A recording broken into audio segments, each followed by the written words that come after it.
Hey there, restless souls. Tonight we begin with something that might make you appreciate your cozy bed a little more. We're diving into the absolutely terrifying reality of sleep during the medieval era. And trust me, after hearing what people endured just to get a few hours of rest, you'll never complain about your mattress being too firm again. So before you settle in, take a moment to like this video and subscribe if you enjoy these deep dives into history's darker corners. And let me know in the comments where you're watching from and what time it is for you. It's always fascinating to see who's joining us from around the world at this late hour. Now dim those lights, maybe grab a warm drink, and let's journey back to an age when simply surviving the night was an achievement worth celebrating. Picture this. You've just been transported back to the year 1300. The good news is you're alive and you have a roof over your head. The bad news is that roof belongs to a medieval castle, and you're about to discover that sleeping in what should be the ultimate symbol of safety and luxury is actually closer to a nightly battle for survival.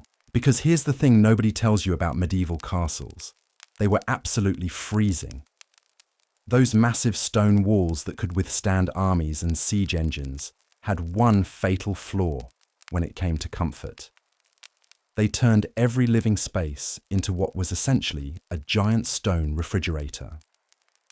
The same thick walls that protected inhabitants from arrows and battering rams also trapped cold air like a malevolent spirit that refused to leave. Once the sun disappeared behind the horizon, temperatures inside plummeted almost as quickly as they did outside. Imagine lying in bed and watching your own breath form clouds in front of your face. Not occasionally, but constantly. The air inside felt heavy, damp, and utterly unwelcoming. These fortresses were masterpieces of military engineering, but their architects had one priority above all others: defense. Insulation wasn't even a concept on their blueprints. They thought about moats, drawbridges, and murder holes.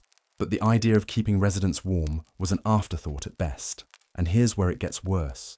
Many castles in northern Europe were strategically positioned on windswept hills and cliff tops. From a military standpoint, this was brilliant. You could spot invading armies from miles away, and the elevated position gave defenders every advantage.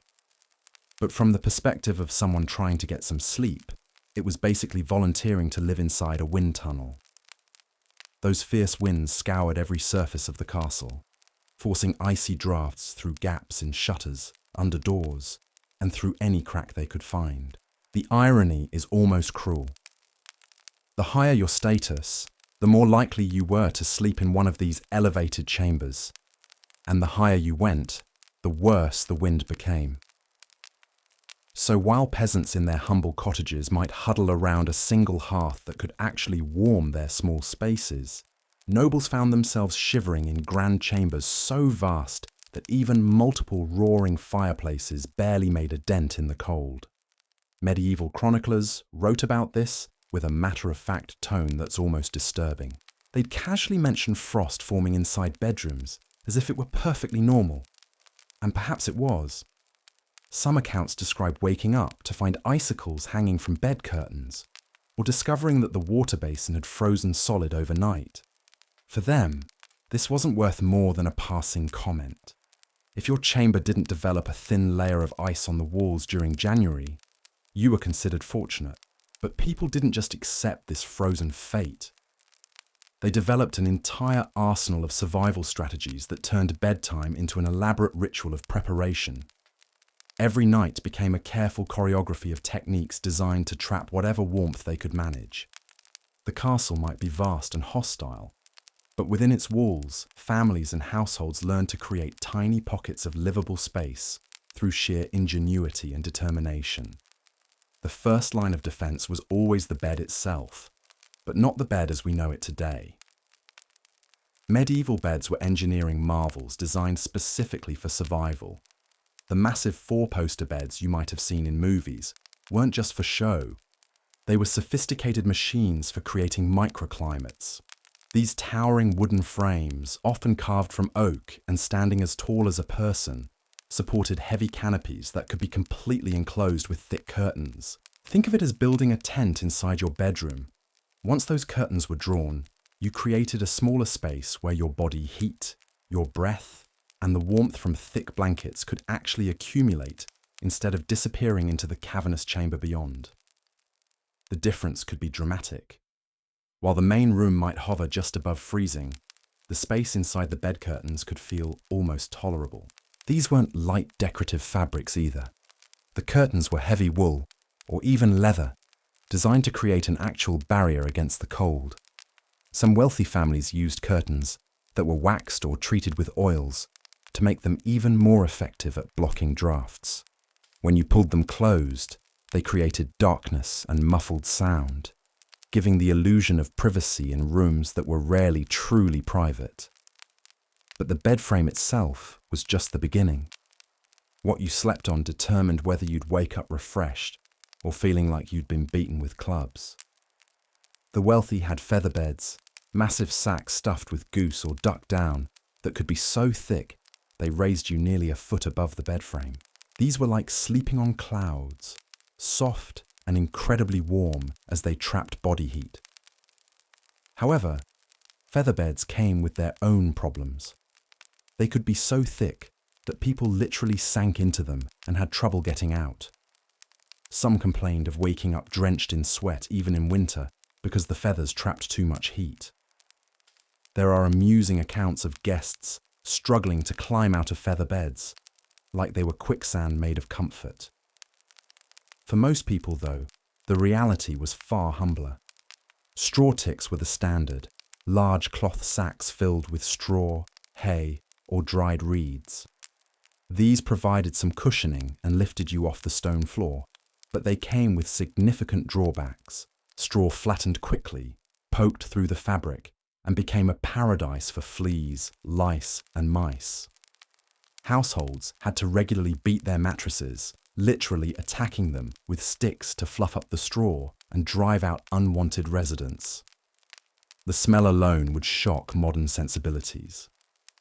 Fresh straw had a pleasant, outdoorsy scent, but after weeks of use, it developed a distinctly barnyard aroma mixed with human sweat and whatever small creatures had decided to make it home. Some families tried to combat this by mixing herbs like lavender or mint into the straw, but the improvement was temporary at best. And then there was the constant battle with vermin.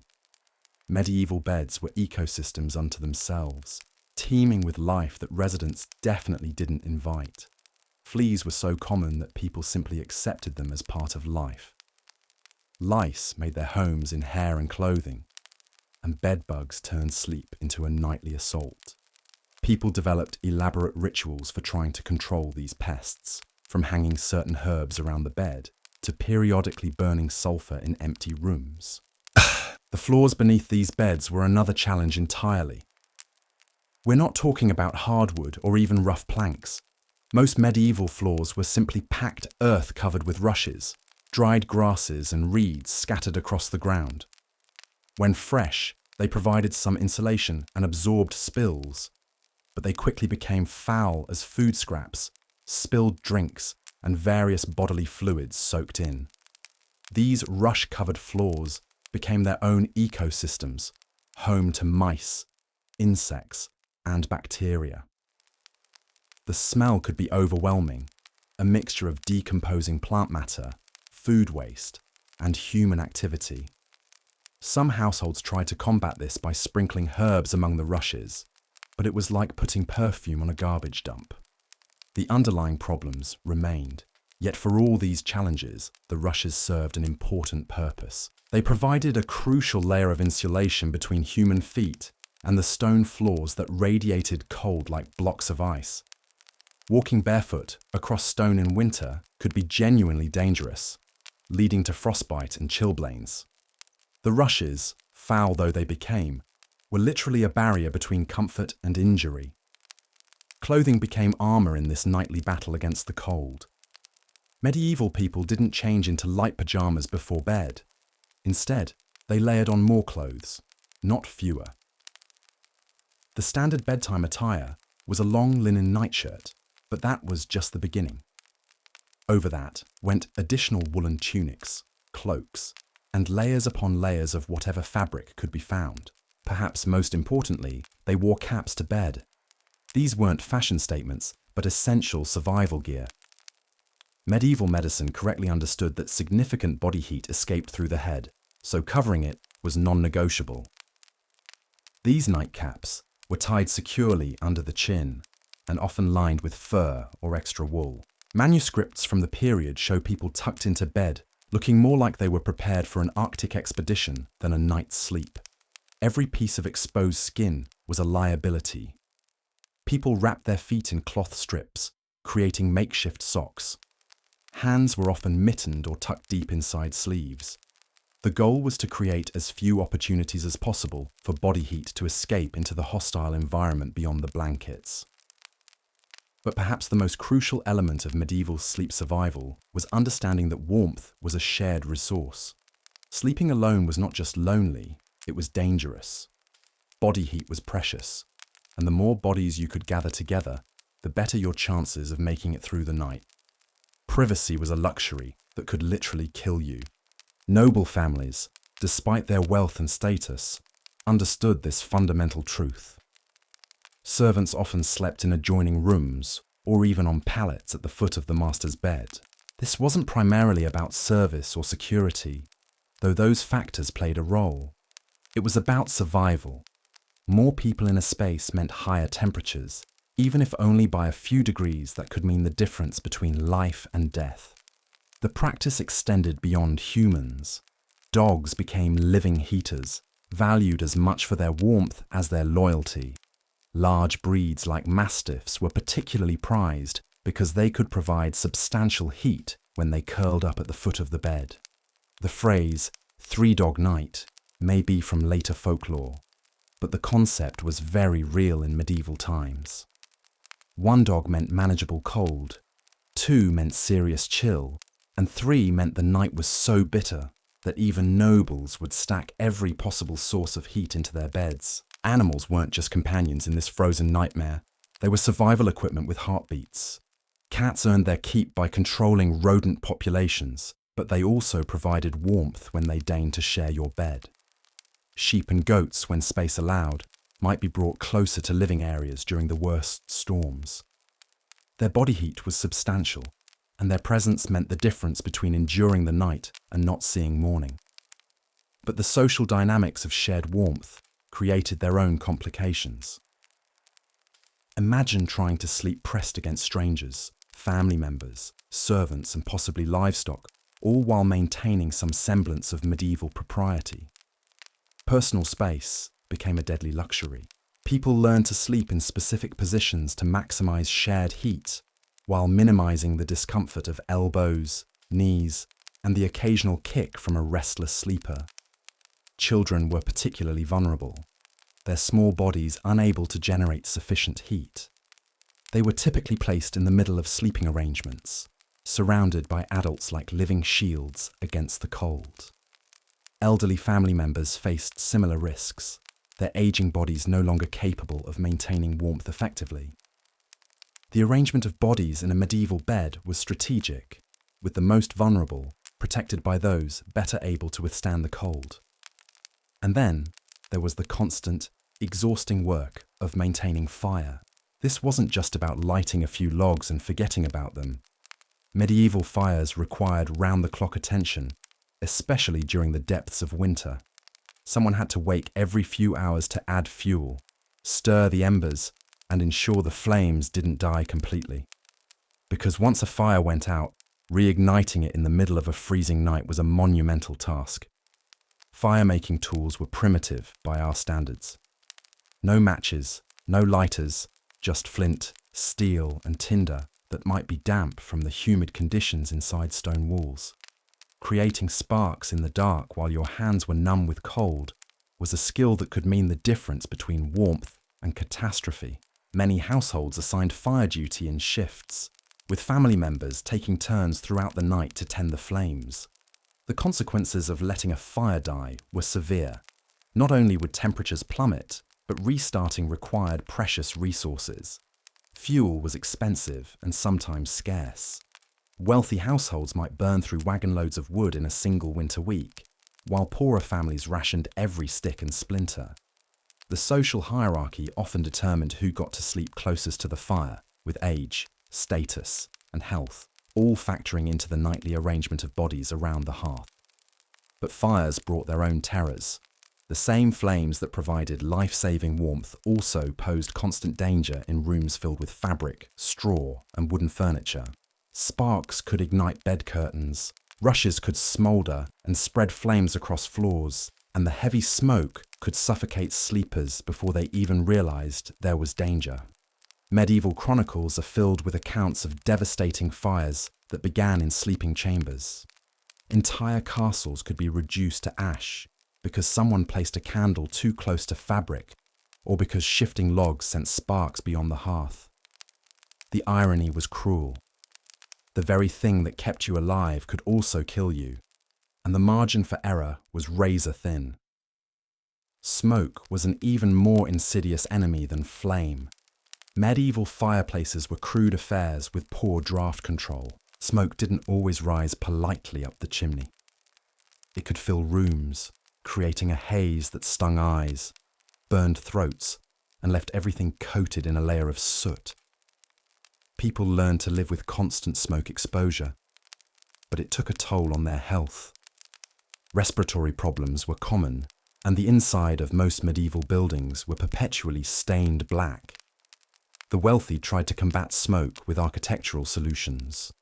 Some fireplaces had rudimentary systems for controlling draft, and certain rooms were positioned to take advantage of prevailing winds. But even the most sophisticated medieval heating was crude by modern standards. The best you could hope for was a fire that produced more heat than smoke, and even that was never guaranteed. Candles provided another source of both light and warmth, though their contribution to heating was minimal. Still, in a world where every degree mattered, even the tiny heat from a candle flame was precious. Wealthy households might burn multiple candles in sleeping chambers, creating clusters of tiny flames that provided psychological comfort, even if they didn't significantly raise the temperature. But candles were dangerous. Made from animal fat or beeswax, they sputtered, dripped, and could easily ignite fabric. Bed curtains were particularly vulnerable, and many people woke to find their bedding singed or worse. The trade-off between light, minimal warmth, and fire risk was constant, and everyone had stories of near disasters caused by careless candle placement. The very air people breathed was different in medieval sleeping chambers. Without modern ventilation, rooms became stuffy and oxygen depleted. The combination of multiple bodies, burning fires, and poor air circulation created an atmosphere that was often thick and oppressive. People woke with headaches, sore throats, and the feeling that they'd spent the night in a cave rather than a bedroom. Moisture was another constant enemy. Stone walls wept with condensation, creating damp conditions that chilled the air and promoted the growth of mold and mildew. Bed linens never truly dried, maintaining a perpetual dampness that made them feel cold against the skin. The smell of wet wool, mouldy straw, and general dampness permeated everything. Some households tried to combat moisture with various techniques. Heated stones could be placed in beds to drive out dampness, though this was a temporary solution at best. Herbs were sometimes burned to mask odours and supposedly purify the air, creating a complex mixture of scents that defined medieval sleeping spaces. The wealthy might import expensive spices and incense, but even these luxuries could only do so much against the fundamental problems of damp, cold stone buildings. The sounds of medieval night were unlike anything we experience today. Stone buildings amplified and carried noise in strange ways. The wind whistling through gaps in walls and shutters created an almost constant soundtrack. Mice scratched in the walls and floors. Dogs barked in distant courtyards. Guards called out as they changed watch. The creak of wooden beams expanding and contracting with temperature changes added to the symphony of night sounds. But perhaps most disturbing were the human sounds. In crowded sleeping arrangements, every snore, cough, and movement was amplified. People talked in their sleep, children cried, and adults whispered prayers or complaints about the cold. Privacy was impossible when families, servants, and sometimes strangers all shared the same spaces for warmth. The psychological toll of these conditions was immense. People lived in constant awareness that each night could be their last if the cold became too severe. The wealthy might have more resources, but they weren't immune to the fundamental challenge of surviving winter in buildings designed for war rather than comfort. Death from exposure was a real possibility, even for those living in the grandest castles. And yet, somehow, people endured. They developed elaborate rituals around bedtime preparation, turning survival into a kind of art form. Every blanket was positioned strategically, every source of heat maximized, every gap in defenses identified and sealed as best as possible. Medieval sleep wasn't restful in our sense of the word. It was active, requiring constant vigilance and adjustment throughout the night. The morning brought its own challenges. Waking up meant leaving whatever warmth had been accumulated during the night and facing the brutal reality of frozen chambers. People often dressed while still in bed, pulling on layers of clothing before emerging from their blanket cocoons. The first person awake had the crucial job of reviving the fire, a task that could determine the comfort level for everyone else. But perhaps most remarkably, this nightly ordeal was simply accepted as normal. Medieval people didn't expect comfort in the way we do. They expected survival, and anything beyond that was considered luxury. The idea that sleep should be effortless, comfortable, and uninterrupted would have seemed as fantastical to them as magic. Their resilience was extraordinary. Night after night, season after season, year after year, they faced these challenges and found ways to endure. They developed techniques, shared knowledge, and supported each other through the long, dark months when survival was never guaranteed. In doing so, they created a legacy of human adaptability that's both inspiring and humbling. Tonight, as you settle into your warm, comfortable bed, remember those countless medieval souls who fought this battle every single night. Their struggle was real, their courage was remarkable, and their survival made your comfort possible. Sweet dreams. What happened when medieval people finally managed to fall asleep wasn't peaceful slumber either. Their sleep patterns were completely different from ours. Most people didn't expect to sleep through the night in one continuous stretch. Instead, they practiced what historians call segmented sleep, dividing the night into two distinct periods of rest with a wakeful interval between them. This wasn't by choice. It was necessity born from the constant demands of fire maintenance, security, and the basic requirements of staying alive. The first sleep typically lasted from dusk until around midnight or 1 in the morning. Then people would naturally wake, often stirred by the cold or the need to tend the fire, and remain awake for an hour or two before settling back into a second sleep that carried them until dawn. During these midnight wakeful periods, people didn't lie there frustrated about insomnia like we might today. They used the time productively. Someone had to check the fire, adding logs and stirring embers to ensure warmth lasted through the remaining hours of darkness. Others might use the time for prayer, quiet conversation with family members, or attending to children who had kicked off their covers and were in danger of freezing. These wakeful intervals became deeply ingrained in medieval culture. Some people used the time for intimate conversations with spouses, philosophical reflection, or even creative endeavors. Monks structured their prayer schedules around these natural wake periods, timing certain devotions for the quiet hours when the mind was alert, but the world was still. But the segmented sleep pattern also highlighted just how precarious medieval rest really was. You couldn't simply close your eyes and trust that everything would be fine until morning. Sleep required active management, constant vigilance, and the understanding that survival depended on staying aware of your environment even while resting. The quality of sleep itself was poor by modern standards. Straw mattresses provided uneven support. creating pressure points that caused aching joints and restless movement. The constant scratching from flea bites made deep sleep difficult. The heavy blankets necessary for warmth could feel suffocating, especially when multiple people shared the same bed space. Nightmares were common and often attributed to the cold itself. Medieval medical theory suggested that excessive chill could corrupt the brain's humours, leading to disturbing dreams and restless sleep. People who woke frequently during the night often reported vivid, frightening dreams about ice, death, and supernatural creatures that seemed to emerge from the darkness around them. The psychological impact of these conditions extended far beyond simple discomfort.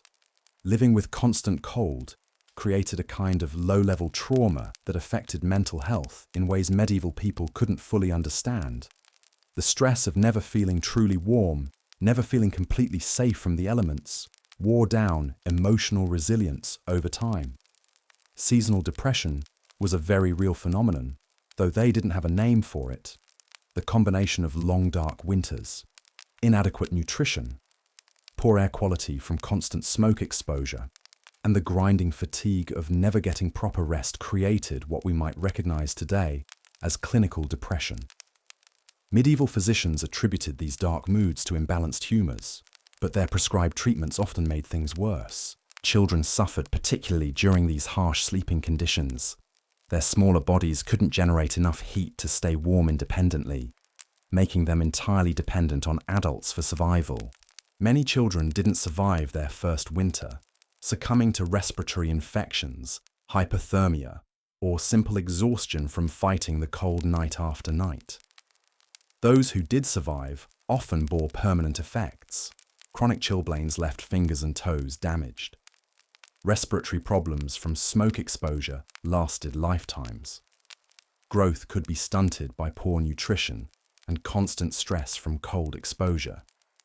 The lucky children were those born into wealthy families who could afford better heating and nutrition. But even they faced challenges that would shock modern parents. Pregnant women faced extraordinary risks during winter months. The stress of staying warm while carrying a child taxed their bodies severely.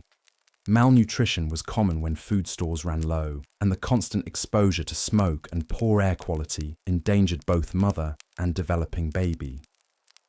Many pregnancies ended in miscarriage or stillbirth during the harshest winter months. Childbirth itself was dangerous enough without the added complications of freezing temperatures. Midwives had to work in rooms that were often barely above freezing, with inadequate lighting and poor sanitation. Newborns faced immediate threats from cold exposure, and many didn't survive their first nights despite desperate efforts to keep them warm. The elderly faced their own unique challenges in these brutal sleeping conditions. Their aging bodies produced less heat and were less able to adapt to temperature changes. Arthritis was aggravated by constant cold and dampness. Many elderly people simply didn't survive the winter months, succumbing to pneumonia, heart problems, or simple exhaustion from the constant battle against the elements. Medieval society developed a grim acceptance of winter mortality rates. Families expected to lose members during the coldest months, and communities planned for population fluctuations based on seasonal survival rates. Death wasn't just a possibility during harsh winters. It was a statistical probability that shaped everything from food planning to inheritance laws. But perhaps most disturbing was how the wealthy and powerful weren't immune to these dangers. Kings, nobles, and church officials all faced the same fundamental challenge of staying warm enough to survive the night. Their resources might buy them better blankets, more fuel for fires, and larger staffs to tend their needs. But physics didn't respect social hierarchies. Cold was cold, regardless of your title or bank account. Even the grandest castles were fundamentally flawed when it came to human comfort. The very features that made them impregnable fortresses, thick stone walls, narrow windows, elevated positions, also made them nearly uninhabitable during winter. Nobles often complained bitterly about the conditions in their own homes, and many spent winter months traveling to warmer locations when possible. The irony was that peasants in their humble cottages sometimes fared better than lords in their mighty castles. A small wooden house with a single hearth could be kept reasonably warm, while a vast stone chamber with multiple fireplaces remained freezing. Wealth could buy you luxury, but it couldn't always buy you comfort. This led to some interesting social dynamics around winter sleeping arrangements. Wealthy families often invited guests, friends, and extended family members to stay during the coldest months, not just for hospitality but for mutual survival. More bodies meant more shared warmth, and even nobles understood that sometimes social status had to take a backseat to basic survival needs. Travelers during winter faced the most dangerous sleeping conditions of all.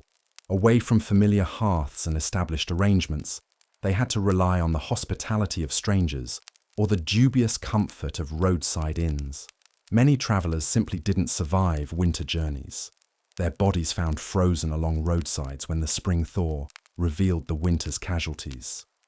Medieval inns were notorious for their poor conditions, but they offered something crucial that made their discomfort bearable: shared warmth. Travelers might find themselves sleeping 4 or 5 to a bed with complete strangers, sharing lice, fleas, and body heat in equal measure.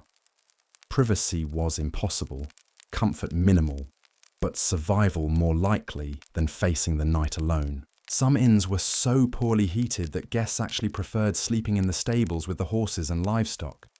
Animals provided substantial warmth, and a stable full of horses could be significantly more comfortable than a drafty upstairs room. The smell was overwhelming, but warmth trumped fragrance when your life depended on making it through the night. Religious travelers, pilgrims journeying to holy sites, faced particular hardships. Their spiritual devotion often required them to accept even the most minimal accommodations as part of their penance. Monasteries provided shelter when possible, but monastic rules often emphasized austerity over comfort, meaning even religious hospitality might offer little more than a roof and shared body heat. Military campaigns during winter were exercises in mass survival rather than warfare. Armies couldn't effectively fight when soldiers were focused primarily on not freezing to death.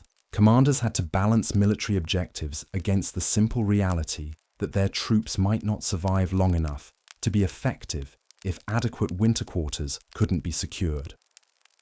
The logistics of keeping an army warm and alive during winter were staggering. Fuel for fires had to be transported or foraged continuously. Food supplies had to include high-calorie items that could help soldiers generate body heat. Medical personnel spent more time treating frostbite and hypothermia than battle wounds during winter campaigns. Siege warfare during winter months was particularly brutal for both attackers and defenders. Besieging armies had to maintain their positions in temporary camps that offered minimal protection from the elements. Meanwhile, defenders inside castles might be warm by comparison, but they faced the challenge of maintaining morale and health during extended periods of isolation and resource scarcity.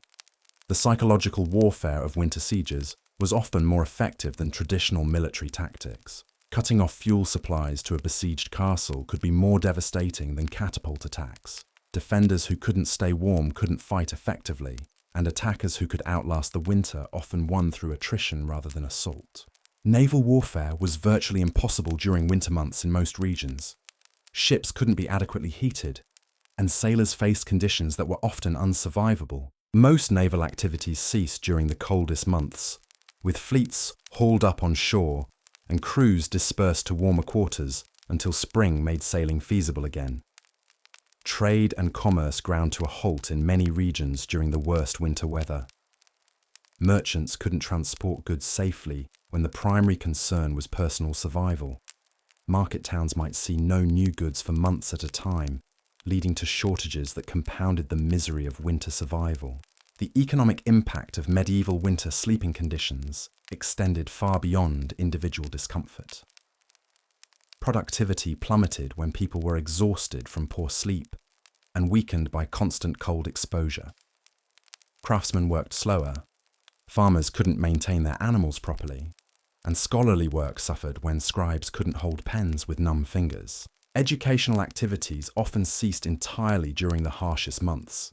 Students couldn't concentrate in freezing scriptoriums, and teachers struggled to function when most of their energy went toward basic survival. This created seasonal patterns in learning and literacy that shaped medieval intellectual development. Even religious observances were affected by the harsh sleeping conditions. Monks who spent their nights fighting cold and tending fires were less able to maintain rigorous prayer schedules. Church services might be shortened or cancelled when congregations couldn't safely travel through harsh weather to attend. The cumulative effect of these conditions over generations shaped medieval society in profound ways. People who grew up accepting that sleep was a nightly battle for survival developed different expectations about comfort, different relationships with hardship, and different definitions of what constituted a good life. Their resilience was remarkable, but it came at a cost. The constant stress of winter survival aged people prematurely, shortened lifespans, and created a cultural acceptance of suffering that might seem shocking to modern sensibilities. Yet within this harsh reality, they found ways to create meaning, build communities, and maintain hope for better seasons ahead. Tomorrow night, we'll explore how medieval people tried to combat these terrifying sleeping conditions with the limited technology and resources available to them. Until then, rest well in your warm, comfortable beds, and perhaps spare a thought for those countless souls who face the darkness with nothing but determination, ingenuity, and an unshakable will to see another dawn. The ingenuity born from desperation led medieval people to develop warming techniques that seem almost magical in their simplicity. Picture yourself as a castle dweller preparing for another brutal night. Before climbing into that straw-stuffed mattress, you'd witness a ritual that was part practical necessity, part theatrical performance. A servant would approach carrying a long-handled brass pan, its surface glowing dimly in the firelight. Inside, hot coals crackled and hissed, filling the chamber with the sharp scent of heated metal and ash. This was the warming pan, and it was about to transform your frozen bed from an icy torture device into something almost bearable. The process was methodical. The servant would slide this contraption back and forth between your bed sheets, the perforated brass allowing heat to radiate through while keeping the coals contained.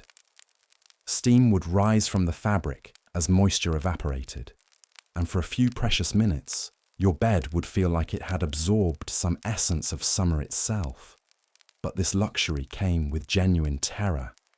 Leave that pan in one spot too long, and you'd wake to find smoking holes burn through your only sheets. Medieval chronicles are filled with accounts of entire chambers going up in flames because someone grew careless with a warming pan.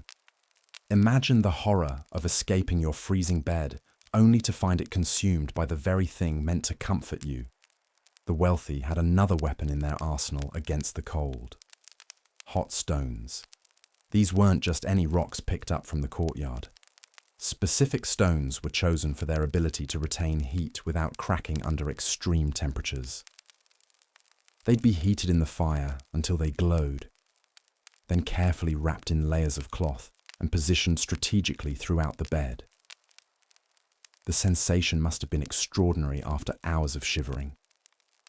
Your feet would find these warm bundles and suddenly remember what heat felt like. But the margin for error was terrifyingly thin.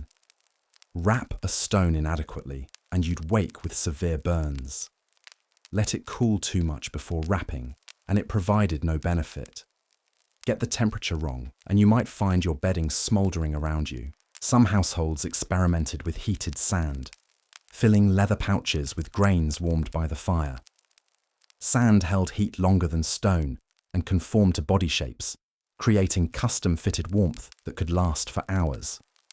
The process required perfect timing. Too hot and the leather would crack or burn.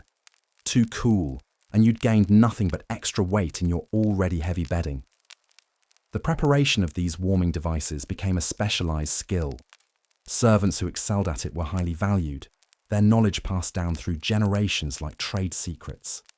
They learned to read the color of heated stones, to judge the perfect temperature by holding their hands at specific distances, to wrap and position everything for maximum benefit with minimal risk. But perhaps the most crucial survival strategy was understanding that warmth was fundamentally a social phenomenon. Medieval people discovered that the human body, for all its limitations, was still the most reliable heat source available. This led to sleeping arrangements that would seem shocking to our privacy-obsessed modern minds. Entire households functioned as heating cooperatives. Servants didn't just attend to their masters during waking hours. They provided literal life support through the night, sleeping in the same chambers, sharing blankets, and contributing their body heat to the collective effort of surviving until dawn. Social hierarchies that seemed rigid during daylight became fluid when survival was at stake. Children were treated like precious heat sources that needed protection while contributing to the family's thermal resources. They'd be positioned in the center of sleeping arrangements, surrounded by adults whose larger bodies could generate more warmth. But the children's smaller size meant they could also fit into warm spots that adults couldn't access, creating a complex geography of shared heat. The elderly presented a tragic irony. Their frail bodies produced less heat just when they needed warmth most desperately.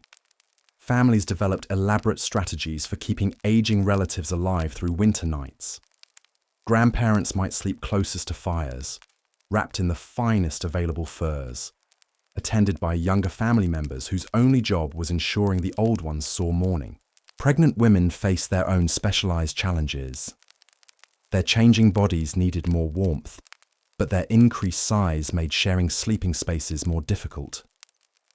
Midwives developed techniques for creating warm microclimates around expectant mothers, using combinations of heated stones, extra blankets, and carefully positioned attendants to maintain the temperatures needed for safe pregnancy and delivery.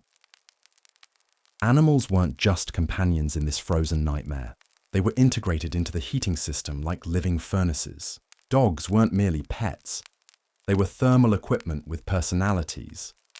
Large breeds like mastiffs could provide substantial warmth when positioned strategically around human sleepers. Their thick coats and higher body temperatures made them valuable beyond their loyalty. Cats served dual purposes, controlling the rodent populations that threatened food stores while providing concentrated warmth when they deigned to share human sleeping spaces. Their ability to find and occupy the warmest available spots made them excellent indicators of where humans should position themselves for maximum comfort. But the most surprising heating partners were livestock. Horses, cattle, and sheep produced enormous amounts of body heat. During the most brutal weather, people would sometimes abandon their chambers entirely and sleep in stables, barns, or anywhere animals were sheltered. The smell was overwhelming, but warmth trumped fragrance when your life hung in the balance. This led to architectural innovations that seem bizarre today. Some households designed sleeping areas with direct connections to animal stalls. Shared walls allowed heat transfer while maintaining some separation between human and animal spaces. Others created loft areas above stables where the rising warmth from livestock below could keep people comfortable through the night. The social dynamics of these arrangements were complex. Nobles who prided themselves on refinement had to swallow that pride when faced with the choice between dignity and survival. Many aristocratic accounts from the period reluctantly admit to sharing sleeping spaces with servants, animals, and anyone else whose body heat could contribute to collective survival. Travelers faced the most desperate situations of all. Away from familiar arrangements and established heating systems, they had to rely on the charity of strangers or the questionable comforts of roadside accommodations. Many inns were little more than communal sleeping halls, where strangers pressed together for warmth, sharing not just body heat, but also lice, diseases, and occasionally personal possessions. The etiquette of shared warmth became a crucial social skill. People learned to sleep in specific positions that maximized heat transfer while minimizing the discomfort of elbows, knees, and unexpected movements from restless bed partners. Children were taught from an early age how to share sleeping spaces without disrupting the delicate thermal balance that kept everyone alive. Privacy became a luxury that could literally kill you. The modern concept of personal space simply didn't exist during winter months. Survival required intimate physical contact with family members, servants, strangers, and animals. People learned to sleep while pressed against others, to ignore snoring and movement, to accept that their personal comfort was secondary to collective survival. Religious communities developed their own approaches to shared warmth. Monasteries often housed monks in the large dormitories, where body heat could accumulate more effectively than in individual cells. The spiritual benefits of communal living aligned conveniently with the practical necessity of not freezing to death during prayer. Military units face similar challenges, but with the added complexity of maintaining discipline and readiness while prioritizing survival. Soldiers learned to sleep in formations that maximize shared warmth while allowing for quick response to threats. The phrase, "brothers in arms," took on literal meaning when men depended on each other's body heat to survive the night. Medical knowledge of the time supported these practices, though for reasons we'd now consider scientifically questionable. Physicians believed that the body's vital heat could be shared between people, that proximity to healthy individuals could strengthen the weak, and that isolation was not just uncomfortable, but actually dangerous to physical health. The preparation for these shared sleeping arrangements became nightly rituals that could take hours. Positions had to be negotiated, blankets arranged and rearranged, animals coaxed into optimal positions, and heating devices distributed throughout the sleeping area. Everyone had specific roles and responsibilities in creating the thermal environment that would carry them through the dark hours. Yet even with all these strategies, success was never guaranteed. Weather could overwhelm the best preparations, fuel supplies might run short, heating devices could fail catastrophically, animals might wander away from their assigned positions. The margin between survival and disaster remained razor-thin throughout the medieval period. The psychological impact of depending so completely on others for basic survival shaped medieval social relationships in profound ways. Trust wasn't just an abstract virtue, it was a life-or-death necessity. People who could reliably share warmth, tend fires, and maintain heating systems were valued far beyond their other skills or social status. These harsh realities also created unexpected forms of intimacy and connection. Families who survived brutal winters together developed bonds forged by shared hardship. Communities that successfully maintained collective heating systems created social networks that extended far beyond the cold months. The knowledge and skills required for winter survival were passed down through generations like precious inheritances. Children learned not just how to tend fires and position blankets, but how to read the subtle signs that indicated whether current arrangements would be sufficient for the night ahead. Women often became the specialists in thermal management, developing expertise in everything from food preparation that maximized internal warmth to textile arrangements that optimized heat retention. Their knowledge was crucial to family survival and gave them forms of authority that might not have existed in more comfortable circumstances. The seasonal rhythms of medieval life were fundamentally shaped by these sleeping challenges. Communities planned their entire social and economic calendars around the need to survive winter nights. Festivals, markets, and religious observances were timed to take advantage of shared warmth and collective resources. Marriage and family formation often followed patterns influenced by thermal necessity. Couples who could successfully maintain warm sleeping arrangements were more likely to survive and reproduce. Extended families stayed together, not just for emotional reasons, but for practical survival benefits. Even entertainment and storytelling traditions developed around the need to stay warm through long winter nights. The tales told, while huddled around fires or pressed together under blankets, became the foundation for much of medieval literature and oral tradition. The economic implications were staggering. Households spent enormous portions of their resources on fuel, bedding, and heating devices. The wealthy accumulated vast stores of blankets, furs, and warming equipment not as luxuries, but as essential survival gear. Trade networks developed specifically to support winter survival needs. Merchants who could reliably supply fuel, warm textiles, and heating devices found ready markets throughout the colder regions of Europe. The demand for these goods shaped commercial relationships and influenced the development of medieval capitalism. But perhaps most remarkably, these harsh conditions fostered innovations that would eventually improve life for future generations. The pressure to survive cold nights drove experimentation with heating systems, architectural designs, and textile technologies that laid groundwork for more comfortable living conditions. The legacy of these brutal sleeping conditions extended far beyond individual discomfort.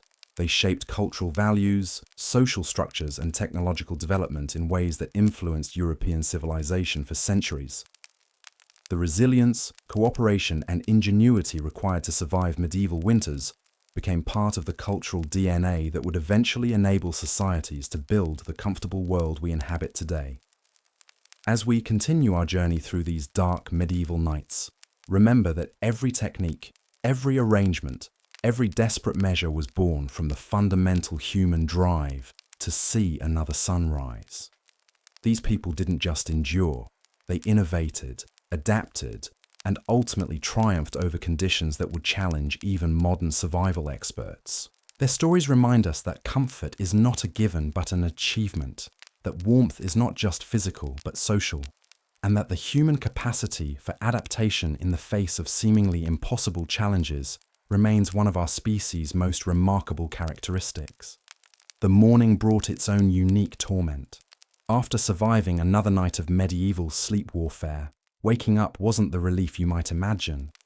Instead, it was like emerging from a battle you'd only temporarily won, knowing you'd have to fight the same war again in just a few hours. Picture this. You've made it through the darkness, pressed against strangers and animals, breathing air thick with smoke and the scent of unwashed bodies. Your muscles are cramped from maintaining positions designed for heat retention rather than comfort. Your joints ache from the uneven support of straw mattresses. And now comes the moment of truth. You have to leave whatever warmth you've managed to accumulate and face the frozen reality of your chamber. The first person awake carried an enormous responsibility. They had to revive the fire that had hopefully smoldered through the night, transforming dying embers back into life-giving flames. This wasn't just about comfort, it was about survival for everyone else still huddled under their blankets. Get it wrong, and the entire household might face a day that began with shivering misery. But here's what made medieval mornings particularly brutal. Your clothes were frozen, not metaphorically cold, actually frozen stiff from the moisture they'd absorbed during the night.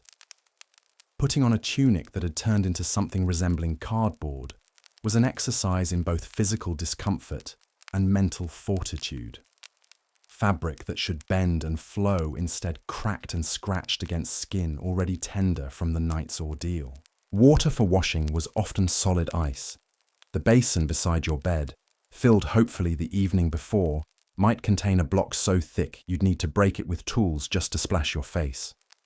And washing wasn't really optional in medieval society, despite what popular myths suggest. People were expected to clean themselves, but doing so with ice water in a freezing chamber was a test of willpower that started every day. The wealthy had servants to handle some of these challenges, but even they couldn't escape the fundamental physics of winter mornings.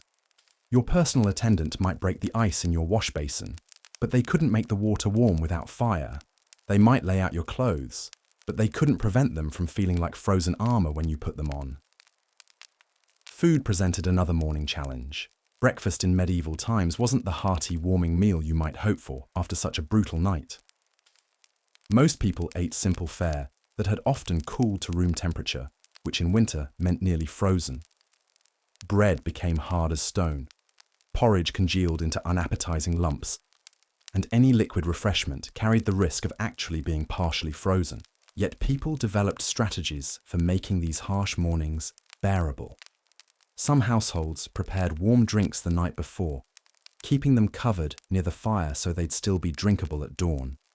Others learned to dress while still in bed, pulling on layers of clothing before exposing their bodies to the brutal air temperature. The ritual of morning fire tending became almost sacred in its importance. The person responsible for this task had to approach dying embers with the reverence of someone handling precious gems. Too aggressive, and you might scatter the last heat-producing coals. Too gentle, and the fire might die completely, leaving everyone to face the day without warmth. Successful fire revival required reading the subtle signs of ember health. A deep red glow might indicate coals that could be nursed back to flame. Grey ash covering everything didn't necessarily mean death, but it required careful investigation. The sound of adding new kindling could tell an experienced fire tender whether their efforts would succeed or fail. Children learned these morning survival skills from the earliest age. They watched adults navigate the transition from night's relative warmth to day's harsh reality, absorbing techniques that would keep them alive when they became responsible for their own fires. These weren't just practical skills. They were cultural knowledge passed down through generations like precious heirlooms. The social dynamics of medieval mornings were shaped entirely by thermal hierarchy. The person closest to the successfully revived fire became temporarily the most important individual in the household. Others would cluster around them, seeking warmth while trying to complete their own morning preparations. Status and wealth mattered less than proximity to heat. Women often bore special responsibility for morning preparations because they were expected to manage household thermal resources throughout the day. They had to assess fuel supplies, plan cooking that would provide both nutrition and warming, and coordinate the activities of family members and servants to maintain whatever heat had been achieved. The clothing situation was particularly complex for medieval women. Their garments were often more elaborate than men's, with multiple layers that provided warmth but took considerable time to put on properly. Doing this in a freezing chamber while trying to maintain modesty required skills that modern people can barely imagine. Undergarments were crucial but often frozen stiff. Linen shifts that should have provided a soft base layer instead felt like wearing sheets of ice against the skin. Wool stockings became rigid tubes that had to be forced onto feet and legs. Even simple items like belts and hair coverings turned into challenges when they'd spent the night absorbing moisture and cold. The wealthy had access to fur-lined garments that provided better insulation, but these came with their own morning challenges. Fur that had absorbed moisture during the night could freeze into uncomfortable, scratchy masses. Leather components of clothing became brittle and prone to cracking. Even the finest materials couldn't completely overcome the fundamental problem of getting dressed in temperatures that would challenge modern winter athletes. Footwear deserves special mention because feet were particularly vulnerable to cold damage. Medieval shoes and boots were often made of leather that absorbed moisture and then froze solid overnight. Putting on frozen footwear was not just uncomfortable, but potentially dangerous, as it could cause frostbite or other cold injuries. Some people learned to sleep with their shoes to prevent this problem, but that created its own hygiene issues. The morning routine also included checking for cold-related injuries sustained during the night. Chilblains, a painful condition caused by exposure to cold and moisture, were common. Fingers and toes had to be examined for signs of frostbite. Skin that had been pressed against frozen surfaces might show damage that hadn't been apparent in the darkness. Medieval medical knowledge attributed many morning ailments to the night's cold exposure. Stiff joints, headaches, and respiratory problems were all understood to result from inadequate warmth during sleep. While their understanding of the mechanisms was flawed, their observations about the health impacts were often accurate. The psychological challenges of medieval mornings were as significant as the physical ones. People had to summon the mental strength to face another day of struggle against the elements. The knowledge that in just a few hours they'd have to begin preparing for another brutal night created a cycle of stress that influenced every aspect of daily life. Some developed morning rituals that helped them cope with these challenges. Prayers weren't just spiritual practices, but psychological tools for building the resilience needed to face the day. Songs and chants could distract from physical discomfort, while building group morale among household members. The wealthy tried to mitigate morning misery through various luxuries, but even their resources had limits. Heated stones could be prepared the night before and used to warm clothes, but this required servants willing to wake early and risk burns. Braziers could be lit in dressing areas, but these posed fire hazards in chambers filled with fabric and wooden furniture. Servants faced particularly harsh morning conditions because they were responsible for making their masters' mornings bearable while dealing with their own discomfort. They had to wake earlier, work in colder conditions, and handle dangerous tasks like fire tending while their own bodies were still suffering from the night's ordeal. The architecture of medieval buildings made mornings especially challenging because heat loss was constant and inevitable.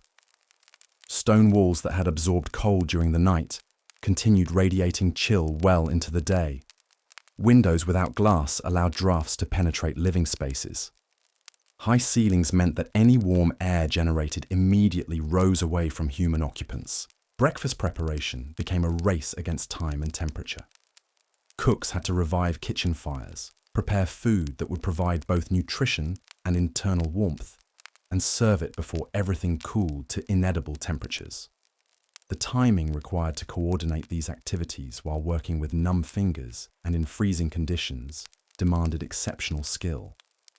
The social aspects of medieval mornings were shaped by the shared experience of cold survival.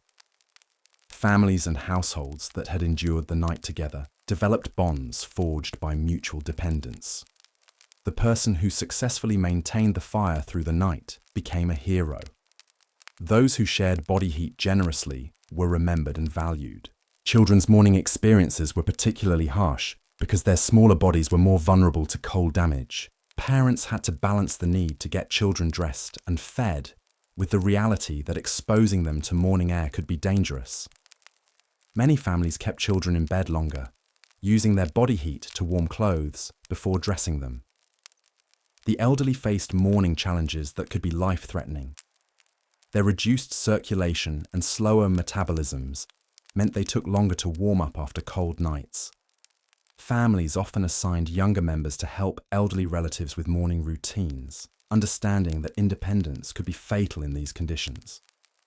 Pregnant women required special morning care because their changing bodies made temperature regulation more difficult. Midwives developed specific techniques for helping expectant mothers safely transition from night's warmth to day's activities. The morning routine for pregnant women often involved gradual warming and careful attention to signs of cold-related distress. Trade and commerce were significantly impacted by these harsh morning conditions. Merchants couldn't effectively conduct business when their hands were too numb to handle goods or count coins. Markets opened later in winter, and many commercial activities were postponed until the sun had provided some natural warming.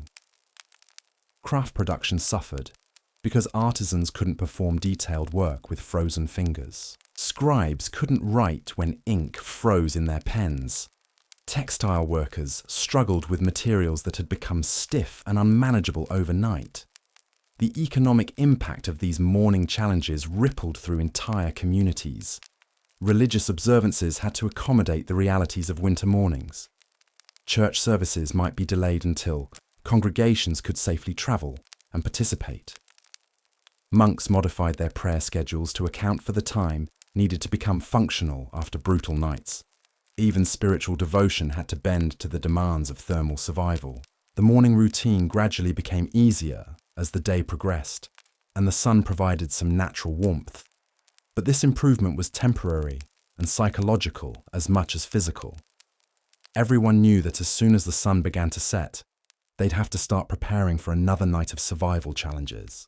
The cumulative effect of these difficult mornings shaped medieval culture in profound ways. People developed stoic attitudes toward discomfort because complaining about cold was pointless when everyone faced the same challenges. Cooperation and mutual assistance weren't just social virtues, but survival necessities. The knowledge required to successfully navigate medieval mornings was extensive and specialized. People had to understand fire science, textile behavior in extreme conditions, human physiology under thermal stress, and social dynamics of shared survival. This knowledge was passed down through families and communities like precious cultural inheritance. Innovation born from morning misery led to gradual improvements in heating technology, clothing design, and architectural features. The pressure to make mornings more bearable drove experimentation with heating devices, building techniques, and daily routines that would eventually benefit future generations. But perhaps most remarkably, medieval people found ways to create meaning and even beauty in these harsh morning routines. The successful revival of a dying fire became a small daily victory worth celebrating. The shared experience of getting dressed in freezing chambers created opportunities for humor and bonding. Even the simple act of warming your hands around a cup of heated liquid became a moment of profound appreciation. The contrast between medieval mornings and our modern experience is staggering. We complain about chilly bedrooms while they faced conditions that could cause serious injury or death. We take for granted the ability to wake up in comfort while they had to earn their warmth through knowledge, effort, and cooperation with others. These morning challenges remind us that comfort is not a natural state, but an achievement that requires constant effort and resources. The medieval experience teaches us that human adaptability is extraordinary, but it also shows us the tremendous costs of living without adequate heating, insulation, and the technological infrastructure we consider basic necessities. As we continue exploring the terrifying reality of medieval sleep, remember that every morning represented both an ending and a beginning. The end of another night survived, and the beginning of another day spent preparing for the battles ahead. Their resilience in facing these daily challenges remains one of the most impressive examples of human endurance in the face of seemingly impossible conditions. Tomorrow night, we'll delve deeper into the specific techniques medieval people used to combat the supernatural fears that made sleep even more terrifying than the physical cold. Until then, appreciate the simple luxury of waking up warm, and remember those countless souls who earned their comfort through courage, ingenuity, and an unshakable determination to see another sunrise. The physical torments of medieval sleep were only half the battle. As darkness fell and shadows crept across stone walls, another enemy emerged from the depths of medieval imagination: terror itself. Because in an age when night was absolute and unexplained sounds could mean anything from wolves to worse, sleep became a psychological battleground where superstition and genuine fear waged war against exhaustion. Medieval people didn't just fight cold and discomfort. They fought monsters. The darkness in a medieval chamber wasn't like anything we experience today. No streetlights leaked through windows. No digital clocks provided reassuring glows. No electric hums reminded you that civilization was just a switch away. When the last candle guttered out, you were plunged into a blackness so complete it felt solid, pressing against your eyes like velvet blindfolds. In this absolute darkness, every sound became amplified and sinister. The settling of wooden beams transformed into footsteps. Wind through gaps in stone became whispers. Mice scratching in the walls sounded like claws dragging across your soul. Your own heartbeat became thunderous, and your breathing seemed loud enough to wake the dead, which, according to medieval belief, was exactly what you didn't want to do. The medieval mind populated darkness with creatures that modern skepticism has banished, but which felt utterly real to people living without electric lights or scientific explanations. The night hag was perhaps the most feared. This malevolent spirit was believed to slip into chambers while people slept, sitting on their chests and slowly suffocating them. We now understand sleep paralysis as a neurological phenomenon, but to medieval sleepers, waking unable to move while feeling crushing weight on their bodies was proof that supernatural forces were literally trying to kill them. Parents developed elaborate rituals to protect sleeping children from the night hag. Iron objects were placed under beds because metal was thought to repel evil spirits. Prayers were whispered over sleeping infants. Protective charms made from herbs, blessed objects, and sometimes stranger materials were hung around sleeping areas like spiritual armor. But the night hag was just one inhabitant of the medieval supernatural zoo that supposedly prowled during sleeping hours. Demons were believed to enter chambers through any available opening, slipping through gaps in doors, down chimneys, even through keyholes. They came to tempt, torment, and sometimes possess sleeping souls. The church taught that sleep made people particularly vulnerable to demonic influence because their conscious defenses were lowered. This belief led to sleeping arrangements that were as much about spiritual protection as physical warmth. Beds were positioned away from doors and windows when possible. Blessed objects were kept close at hand. Some people slept with religious texts under their pillows or wore sacred medals around their necks. The wealthy commissioned elaborate bed hangings decorated with religious imagery, turning their sleeping spaces into portable chapels. Vampires hadn't yet taken their modern romantic form, but medieval Europe was filled with stories of revenants, corpses that rose from their graves to torment the living. These undead creatures were said to be most active during the darkest hours, slipping into homes to drain the life force from sleeping victims. Unlike Hollywood vampires, medieval revenants were usually described as bloated, decaying corpses that brought disease and death wherever they went. The fear was so real that communities developed specific burial practices to prevent the dead from rising.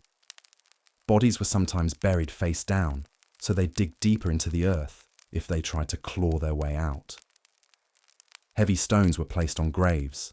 Stakes were driven through corpses suspected of having the potential for undead resurrection. These weren't movie special effects. They were genuine community responses to what people believed were existential threats. Werewolves stalked the medieval imagination with a ferocity that made physical wolves seem tame by comparison. These shape-shifting humans were thought to be most dangerous during the full moon, but they could supposedly transform at any time when evil spirits possessed them. The transformation was believed to be agonizing, with bones cracking and reshaping while the human soul was temporarily displaced by bestial hunger. Sleep made people vulnerable to werewolf attacks because the creatures were said to be able to sense defenseless prey. Travelers who had to sleep in forests or open areas were particularly terrified of werewolf encounters. Some carried silver objects, which were believed to cause werewolves pain. Others relied on religious protection, praying throughout the night and keeping blessed items close at hand. But perhaps most terrifying were the stories of people who discovered they themselves were werewolves, transforming during sleep and waking with no memory of their nocturnal activities. These tales reflected deep anxieties about the loss of control that sleep represented. When you closed your eyes, who could guarantee you'd still be yourself when you opened them? Witches presented another supernatural threat to medieval sleepers. These weren't the cartoonish figures of later folklore, but genuinely feared practitioners of malevolent magic who supposedly could enter dreams, cast spells on sleeping victims, and steal the breath from infants. The witches' ability to fly meant no chamber was safe from their influence. They could supposedly slip down chimneys, through windows, even through solid walls. The fear of witches led to elaborate protective rituals around sleep. Some people scattered salt around their beds because it was believed to prevent magical intrusion. Others hung iron horseshoes or crossed iron nails in specific patterns. Certain herbs were thought to repel witches, leading to the practice of stuffing mattresses with protective plants or hanging bundles of warding herbs from bed frames. Children were considered particularly vulnerable to witch attacks, leading to protective practices that seem both touching and tragic. Mothers would whisper protective prayers over sleeping babies. Fathers might carve protective symbols into cradle wood. Extended families shared responsibility for maintaining spiritual vigils over the youngest members. understanding that supernatural threats were as real as physical dangers, the psychological impact of these beliefs was enormous. Medieval people went to sleep knowing that darkness brought not just cold and discomfort, but genuine spiritual peril. Every shadow could hide a demon. Every strange sound might herald the approach of undead creatures. Every dream could be a battleground where evil forces attempted to claim their souls. This constant fear shaped sleeping behaviors in ways that seem almost incomprehensible today. People were reluctant to sleep alone, not just for warmth, but for spiritual protection. The presence of others provided witnesses who could intervene if supernatural attacks occurred. Family members took turns staying partially awake to watch for signs of spiritual danger. Prayer became as essential to sleep preparation as banking the fire or arranging blankets. Specific prayers were believed to provide protection against different types of supernatural threats. The Lord's Prayer was considered general protection, but there were specialized invocations for protection against demons, witches, revenants, and other night-dwelling creatures. Some people developed elaborate bedtime rituals that combined practical preparation with spiritual protection. They might arrange their physical defenses against cold, then perform religious observances, followed by the placement of protective charms and the recitation of specific prayers. Sleep wasn't something you fell into. It was something you prepared for, like a military campaign. The church both encouraged and exploited these fears. Religious authorities taught that supernatural threats were real, but could be defeated through proper faith and observance of church teachings. This created a market for blessed objects, protective prayers, and religious services specifically designed to provide spiritual security during sleep. Monasteries became refuges not just from physical hardship, but from supernatural danger. The constant prayers, blessed buildings, and holy presence of monks were believed to create zones of spiritual safety where demons and other evil creatures couldn't operate effectively. Travelers often sought shelter in religious houses, specifically because they feared supernatural attacks more than physical discomfort. The wealthy could afford more elaborate spiritual protections. They commissioned blessed bed hangings, employed chaplains to maintain protective prayers, and acquired expensive relics believed to ward off supernatural threats. Their chambers became fortified not just against cold, but against spiritual attack, with layers of religious imagery and blessed objects creating barriers against evil. But even wealth couldn't guarantee spiritual safety. Medieval literature is filled with stories of nobles who fell victim to supernatural attacks despite their resources and protections. These tales served as reminders that spiritual threats could overcome any earthly defense, reinforcing the importance of proper religious observance and humble recognition of human vulnerability. The fear of supernatural sleep dangers created an entire economy of protection. Craftsmen specialized in creating protective charms. Priests offered services for blessing sleeping areas. Herbalists sold plants believed to repel evil spirits. The market for spiritual security was as robust as the market for physical warmth. Women were often considered both more vulnerable to supernatural attack and more skilled at providing protection against it. They were believed to be particularly susceptible to demonic influence, but also more attuned to spiritual threats. This led to women taking primary responsibility for maintaining household spiritual defenses, from blessing sleeping areas to teaching protective prayers to children. The seasonal nature of these fears added another layer of terror to winter sleep. Longer nights meant more time when supernatural creatures could operate.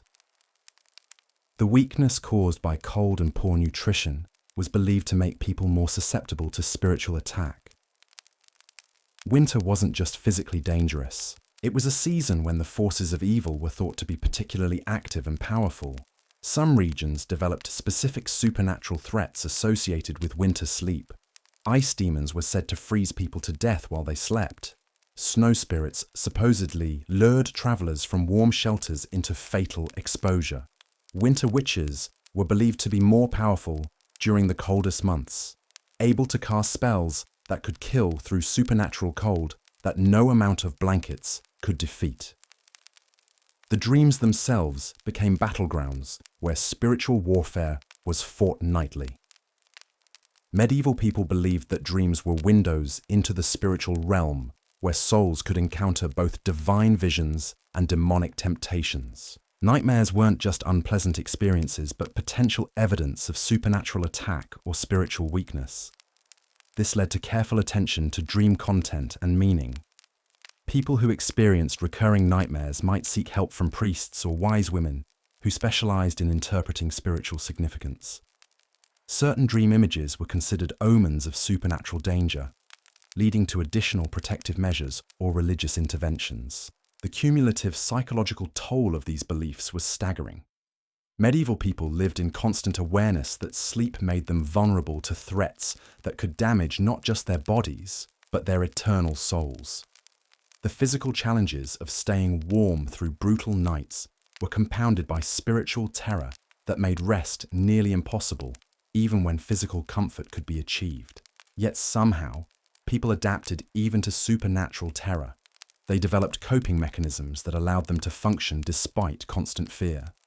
Communities shared protective knowledge, families maintained spiritual vigils, and individuals found ways to balance necessary rest with vigilance against supernatural threats. The bravery required to sleep under these conditions was remarkable. Every night, medieval people faced not just physical hardship, but genuine terror. Yet they found ways to rest, to dream, and to wake ready to face another day.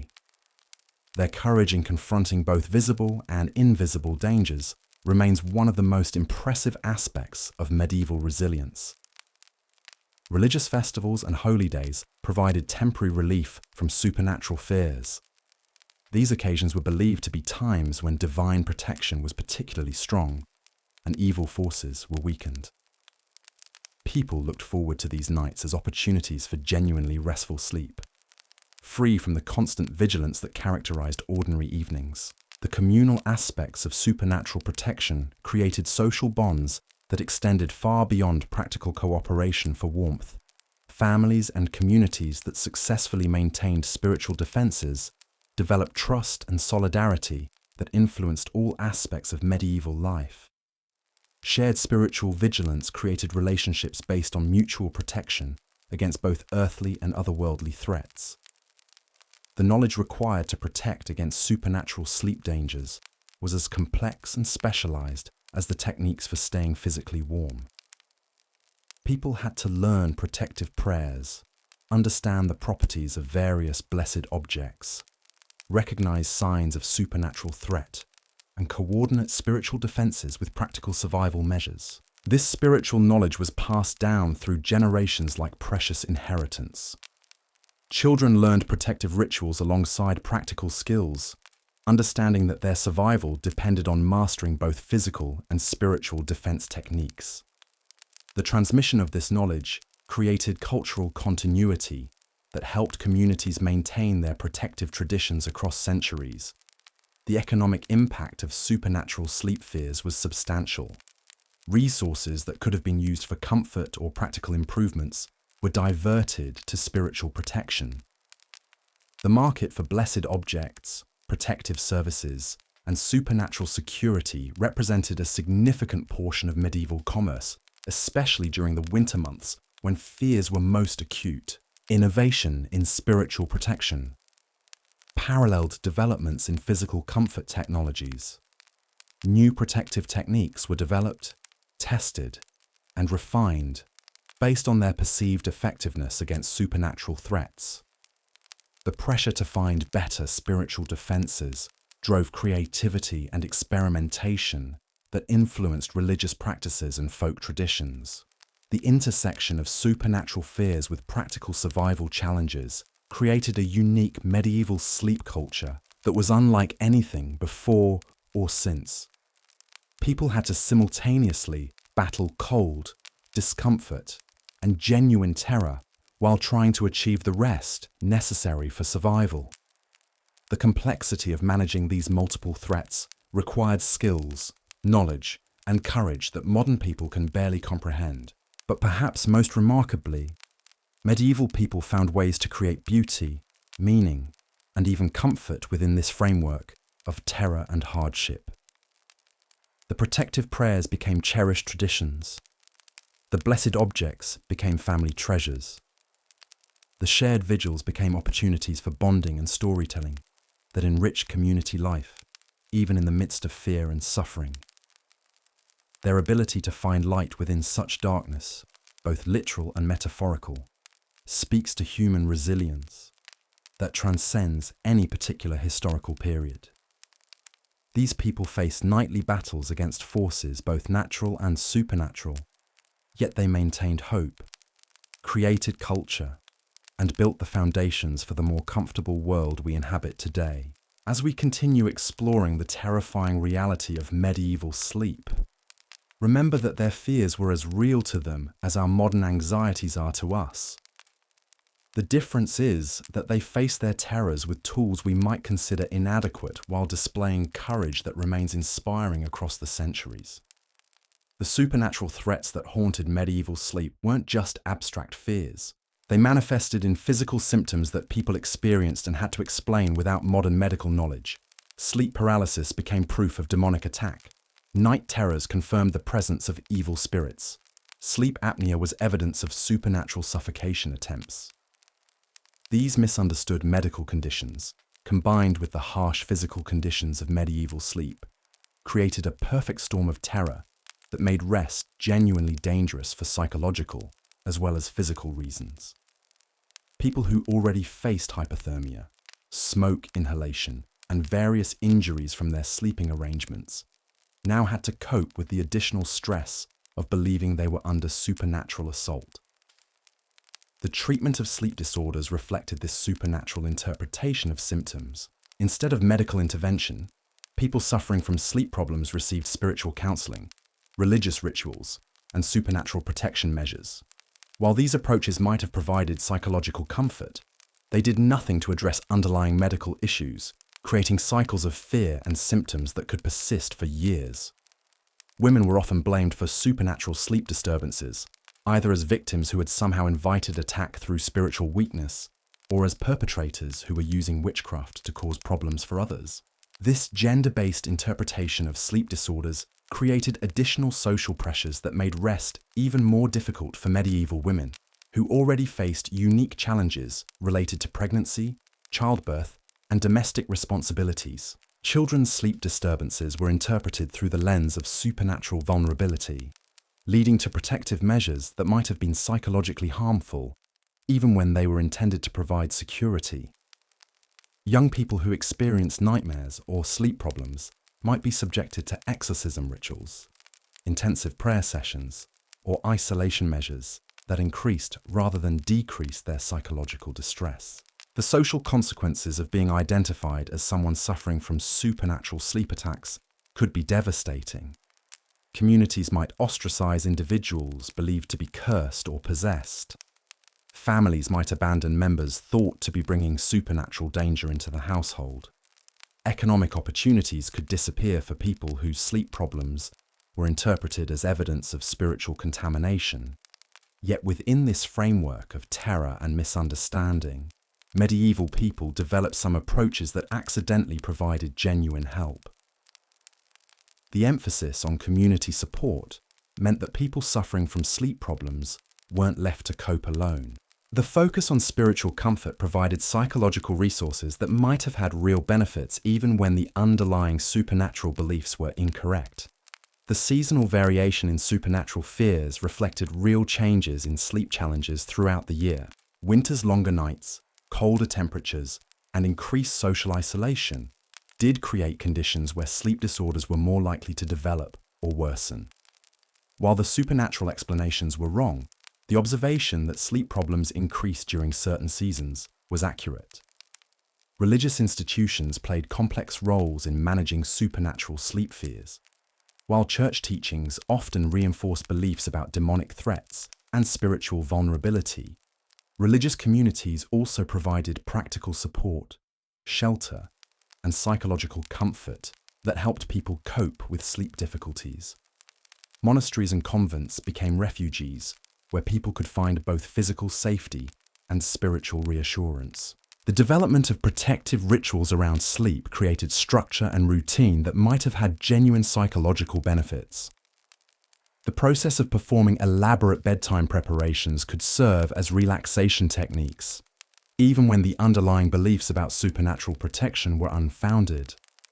The sense of taking active measures against perceived threats could reduce anxiety and improve sleep quality. Folk medicine traditions that developed around sleep protection sometimes included elements that were genuinely helpful. Certain herbs used in protective bundles might have had mild sedative properties. The practice of maintaining clean sleeping areas, justified by beliefs about spiritual purity, could improve hygiene and reduce disease transmission. Even misguided approaches sometimes accidentally provided real benefits. The storytelling traditions that grew up around supernatural sleep dangers served important psychological and social functions. These tales allowed communities to process collective anxieties about vulnerability, mortality, and the unknown. They provided frameworks for understanding experiences that couldn't be explained with available knowledge, while creating shared cultural narratives that strengthened social bonds. The economic impact of supernatural sleep fears extended beyond the immediate market for protective objects and services. Communities that were paralyzed by terror of nighttime spiritual attacks might see reduced productivity, impaired social functioning, and decreased quality of life that affected overall prosperity. The psychological toll of constant fear had real economic consequences that rippled through medieval society. Innovation in supernatural protection techniques reflected genuine human creativity and problem-solving skills, even when applied to imaginary threats. The development of complex protective rituals, the creation of specialized blessed objects, and the refinement of spiritual defense strategies demonstrated the same innovative thinking that drove advances in more practical technologies. The intersection of supernatural fears with practical sleep challenges created unique medieval cultural institutions that had no equivalent in other historical periods. The specialized knowledge required to navigate both physical and spiritual sleep dangers created expert practitioners whose skills were valued and transmitted across generations like other forms of professional expertise. International variations in supernatural sleep beliefs reflected different cultural traditions and regional challenges. But the underlying human need to explain and control frightening sleep experiences was universal. Trade networks carried not just goods, but also supernatural beliefs, protective techniques, and stories about spiritual dangers that influenced sleep practices across medieval Europe. The legacy of medieval supernatural sleep fears extended far beyond the historical period itself, influencing folklore, literature, and cultural traditions that persist in various forms today. Many modern sleep superstitions, bedtime rituals, and cultural anxieties about darkness can be traced back to medieval beliefs about supernatural threats during sleep. But perhaps most importantly, the medieval experience of supernatural sleep terror reminds us that fear itself can be as dangerous as any physical threat. People who already faced genuine hardships had to cope with additional psychological burdens that made their difficult lives even more challenging. Their ability to function despite these multiple layers of fear and hardship speaks to human resilience that remains remarkable across the centuries. The courage required to sleep under medieval conditions, facing both real physical dangers and imagined supernatural threats, represents a form of bravery that modern people rarely have to demonstrate. Every night, medieval sleepers had to overcome not just discomfort, but genuine terror to achieve the rest necessary for survival. Their stories remind us that the human capacity to adapt, endure, and find meaning even in the most frightening circumstances remains one of our species' most remarkable characteristics. They faced the darkness with whatever tools they had available and somehow found ways to rest, dream, and wake ready to face another day, filled with challenges we can barely imagine.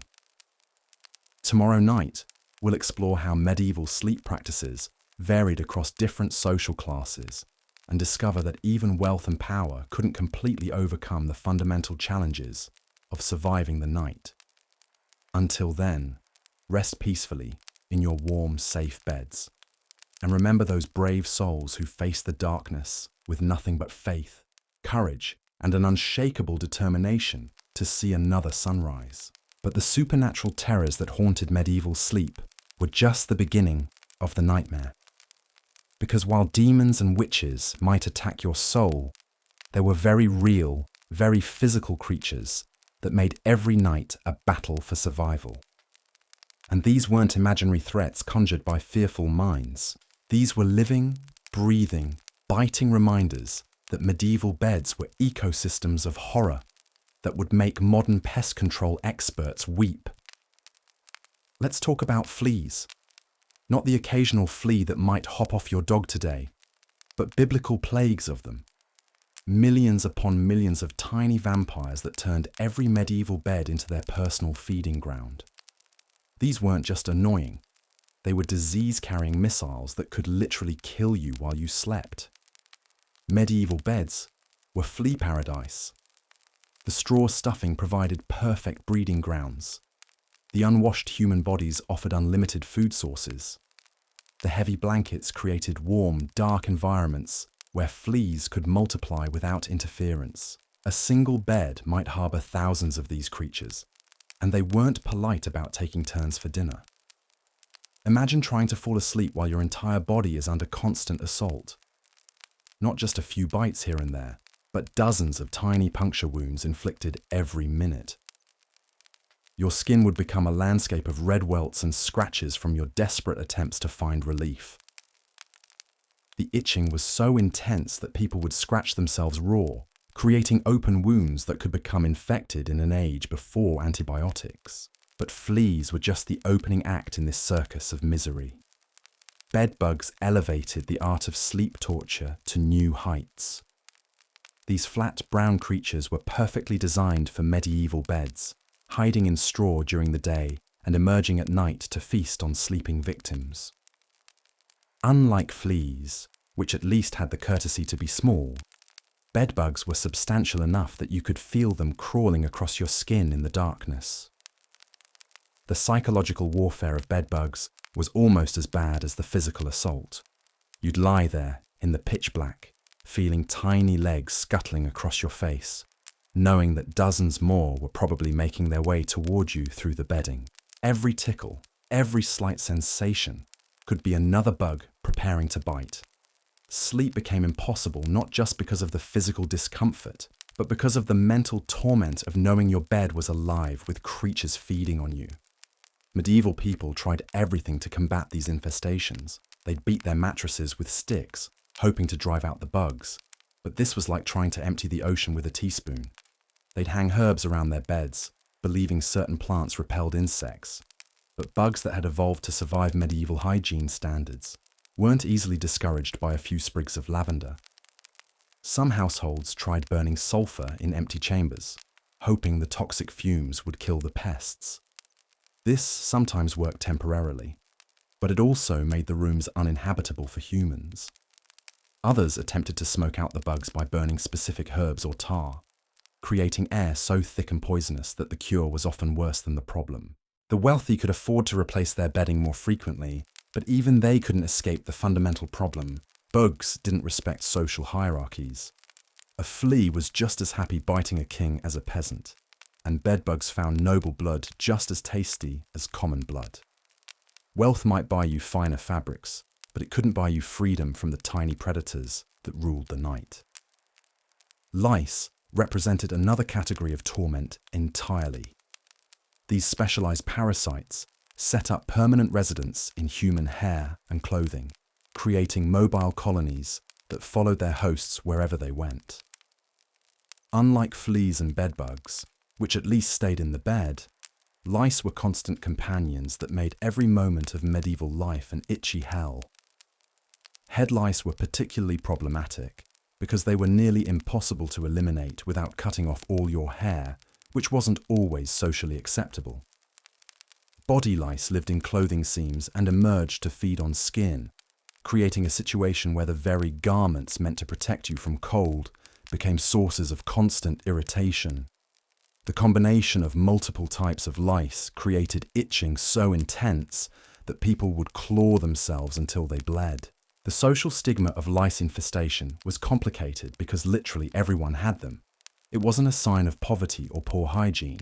It was just a fact of medieval existence. People developed elaborate social protocols around lice removal, with family members and friends picking through each other's hair like medieval primates. This grooming ritual became so common that special combs were designed specifically for lice removal. But perhaps the most disturbing aspect of medieval bed vermin was how they affected children. Young bodies were particularly vulnerable to the diseases carried by these parasites. Children who should have been growing strong instead spent their energy fighting constant infestations. Their sleep was disrupted nightly by itching and discomfort, affecting their development and ability to learn and thrive. Parents faced the heartbreaking challenge of trying to protect children from pests that couldn't be eliminated. They'd spend hours picking bugs out of their children's hair and clothing, knowing that the creatures would return within days. The emotional toll of watching your children suffer from constant parasitic assault, combined with the knowledge that you couldn't provide real relief, created a level of parental stress that's difficult to imagine. The medical understanding of parasite-borne disease was virtually non-existent.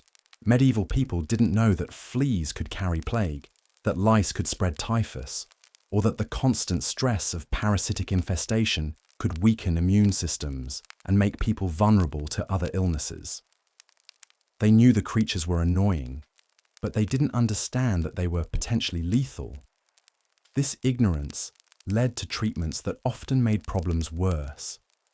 Some people believed that parasites were signs of spiritual uncleanliness and subjected themselves to religious punishments that weakened their bodies without addressing the real issues. Others tried folk remedies that could be toxic or ineffective, wasting precious resources while the infestations continued. The seasonal cycles of parasite populations added another layer of misery to medieval sleep. Warmer months saw explosive growth in bug populations, while winter's cold might reduce their activity without eliminating them entirely. Spring brought new generations of parasites that had overwintered in bedding, clothing, and building materials, creating annual cycles of renewed infestation. Different types of medieval dwellings faced unique parasite challenges. Castle chambers with their stone walls and tapestries provided different hiding places than peasant cottages with their thatched roofs and earthen floors. Monastic dormitories with their crowded sleeping arrangements could see rapid spread of infestations throughout entire communities. Each type of housing required different strategies for managing the inevitable bug populations. Travelers faced the worst parasite exposure because they encountered new populations of bugs at every stop. Inns were notorious for their infestations, with beds that had accumulated parasites from countless previous occupants. Pilgrims and merchants often returned from journeys carrying exotic varieties of lice and fleas that their home communities had never encountered, spreading new infestations across medieval Europe. The economic impact of parasitic infestations was substantial. Resources that could have been used for food, fuel, or improvements were diverted to constant battles against bugs. Textiles had to be replaced more frequently due to damage from both parasites and the aggressive treatments used to combat them. Lost productivity from sleep disruption and illness affected entire communities. Professional pest controllers didn't exist, but some individuals developed specialized knowledge about managing infestations. These experts were valued for their ability to provide temporary relief, even though permanent solutions were impossible with medieval technology. Their techniques were passed down through generations like other forms of craft knowledge. The development of specialized furniture reflected the ongoing war against parasites. Bed frames were designed with fewer hiding places for bugs. Storage chests were built with tight-fitting lids to protect clean linens. Even architectural features like smooth stone walls were partly motivated by the desire to eliminate parasite habitats. Religious interpretations of parasite infestations varied widely. Some saw them as divine punishment for sin, leading to increased religious observance that did nothing to address the actual problems. Others viewed them as tests of faith that should be endured with patience and humility. These spiritual approaches to practical problems often prevented people from seeking effective solutions. Folk wisdom about parasite control contained mixtures of useful knowledge and dangerous misconceptions. Some traditional remedies had genuine effectiveness, while others were based on superstition or misunderstanding of how parasites actually lived and reproduced. The challenge for medieval people was distinguishing between helpful and harmful advice in an age without scientific testing. The psychological effects of living with constant parasite infestations extended far beyond simple annoyance. The inability to escape from creatures that were literally eating you alive created stress responses that affected mental health. Some people developed obsessive behaviors around cleaning and grooming that consumed enormous amounts of time and energy without providing real relief. Social relationships were complicated by universal parasite problems. Intimate contact meant sharing infestations, but isolation meant losing the human warmth necessary for survival. Communities had to balance the practical benefits of close living arrangements against the reality that proximity spread parasitic problems throughout entire households. The interaction between parasites and other medieval sleep challenges created compounding problems that were greater than the sum of their parts. Bugs made it harder to stay warm by disrupting sleep and requiring frequent movement. Cold conditions made parasite bites more painful and slower to heal. Poor nutrition weakened immune responses to parasitic diseases. Seasonal migration patterns affected how medieval people managed their parasite problems. Families might move between different dwellings throughout the year, sometimes inadvertently spreading infestations to previously clean areas. The timing of these moves had to consider not just weather and resources, but also the life cycle patterns of various parasitic species. Innovation in textile treatment reflected the ongoing battle against parasites. New techniques for preparing fabrics, storing linens, and cleaning bedding were developed specifically to combat bug infestations. While these methods were often only partially effective, they represented genuine attempts to solve real problems through available technology. The transmission of parasite management knowledge created specialized roles within medieval households. Certain family members became experts in recognizing infestations, implementing treatments, and maintaining whatever cleanliness was possible under difficult conditions. This knowledge was particularly valuable and was carefully preserved and transmitted across generations. International trade routes carried not just goods, but also new varieties of parasites that medieval European populations had never encountered. These exotic bugs sometimes proved more virulent or harder to control than familiar species, creating health crises that could affect entire regions. The global nature of parasite problems reflected the interconnected nature of medieval commerce and travel. The development of clothing styles and sleeping garments was influenced by the need to minimize parasite access to human bodies. Tight-fitting garments could trap bugs against skin, while loose clothing provided more opportunities for parasites to establish colonies. Medieval fashion reflected complex compromises between protection, warmth, social expectations, and parasite management. But perhaps most remarkably, medieval people found ways to maintain their humanity and dignity, despite living under constant assault from creatures that saw them merely as food sources. They developed humor about their shared misery, created social bonds through mutual grooming and support, and somehow managed to rest enough to survive and build the foundations for more comfortable futures. Their resilience in facing these tiny but relentless enemies reminds us that courage comes in many forms. It takes bravery to close your eyes knowing you'll be attacked throughout the night. Yet medieval people did exactly that, night after night, year after year. They faced armies of microscopic enemies with whatever weapons they could improvise, and somehow found ways to rest, dream, and wake, ready to face another day. The war between humans and parasites during the medieval period was one of the most fundamental struggles of daily existence. Every night brought renewed battles against creatures perfectly adapted to exploit human vulnerability.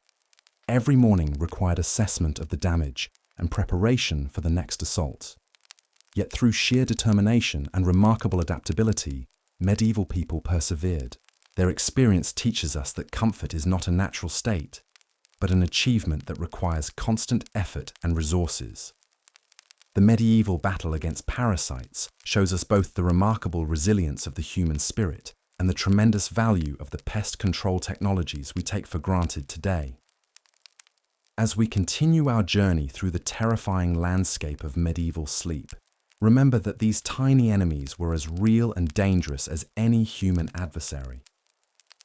The people who faced them showed courage that deserves recognition and respect across the centuries, that separate us from their nightly struggles. Tomorrow, we'll explore how medieval people attempted to find moments of peace and rest despite all these challenges, and discover that even in the darkest nights, human ingenuity and determination found ways to create islands of comfort in seas of suffering. Until then, sleep peacefully in your pest-free beds, and remember those countless souls who earned their rest through battles we can barely imagine. The physical torment of parasitic warfare was only one layer of medieval sleep horror, because while fleas and bedbugs waged their nightly campaigns against human flesh, another enemy lurked in the shadows of every chamber: disease itself, creeping through the darkness like a silent assassin that could strike without warning and kill without mercy. Medieval people understood that night brought sickness, though they couldn't explain why. What they didn't know was that their sleeping arrangements created perfect conditions for disease transmission. The crowded beds, where families huddled for warmth, became incubators for contagion. The poor ventilation that trapped heat also trapped germs. The very strategies they used to survive the cold made them vulnerable to illnesses that could spread through entire households in a single night. Respiratory diseases thrived in medieval sleeping conditions. The combination of cold air, smoke from poorly ventilated fires, and multiple people breathing in confined spaces created ideal circumstances for lung infections. Pneumonia was a constant threat, especially for children, and the elderly whose bodies couldn't fight off the bacterial invaders that flourished in damp, smoky chambers. Imagine lying in bed, listening to a family member's laboured breathing grow progressively worse throughout the night. The horrible wet cough that signalled fluid building in the lungs. The fever that made them burn against you even as the chamber remained freezing cold. And the terrible knowledge that there was absolutely nothing you could do to help, except watch and pray that morning would bring improvement instead of death. Tuberculosis was perhaps even more terrifying because it could lurk undetected for months before revealing itself. People would share beds with infected family members without knowing they were breathing in deadly bacteria with every inhalation. The disease spread through households like an invisible plague, striking down victims who thought they were simply dealing with persistent coughs or winter weakness. The medieval understanding of disease transmission was based on the theory of miasmas, the belief that illness came from bad air or evil vapours. While this wasn't entirely wrong, it led to treatments that often made problems worse. People would seal their chambers against night air, creating stuffy conditions that actually promoted disease spread. They'd burn strong-smelling substances to ward off illness, adding toxic fumes to already compromised breathing environments. Skin diseases flourished in the filthy conditions of medieval beds. Scabies, caused by tiny mites burrowing under the skin, created itching so intense that victims would scratch themselves raw. The mites spread easily through shared bedding, meaning entire families could become infected within days. The combination of scabies with flea and louse bites created skin conditions so severe that people's bodies became landscapes of open wounds and infection. Eye infections were common because of the constant smoke exposure and poor hygiene. People would wake with eyes swollen shut from conjunctivitis, or other bacterial infections.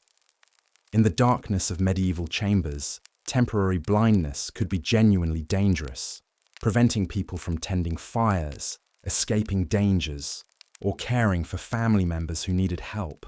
Digestive ailments struck regularly because of contaminated water, spoiled food, and the stress of constant cold exposure. Dysentery could kill through dehydration, especially when combined with the additional fluid loss from sweating under heavy blankets.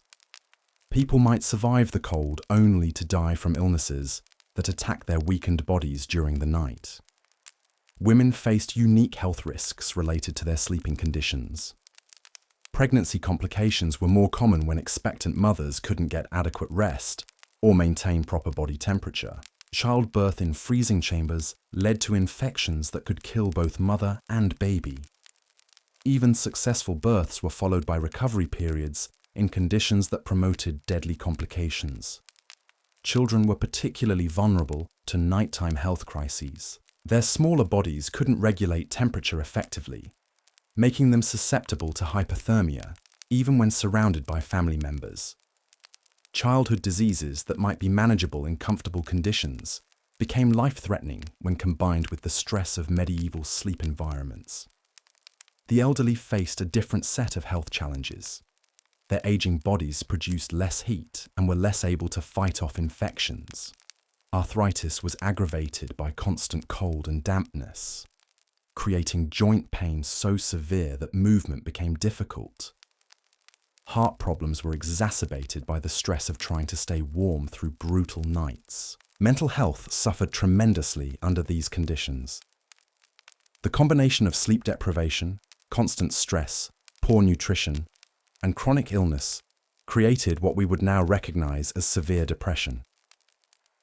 Medieval people called it melancholia and attributed it to imbalanced humors, but they couldn't provide effective treatment for the underlying causes. The seasonal pattern of disease outbreaks reflected the brutal reality of medieval sleep conditions.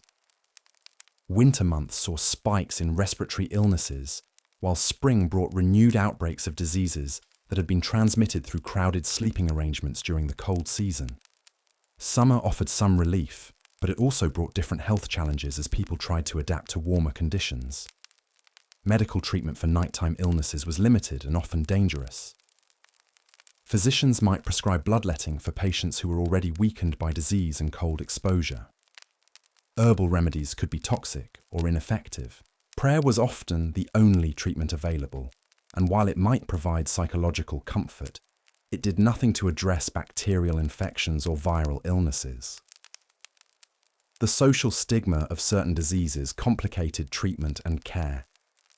People with skin conditions might be shunned by their communities, forcing them to suffer in isolation.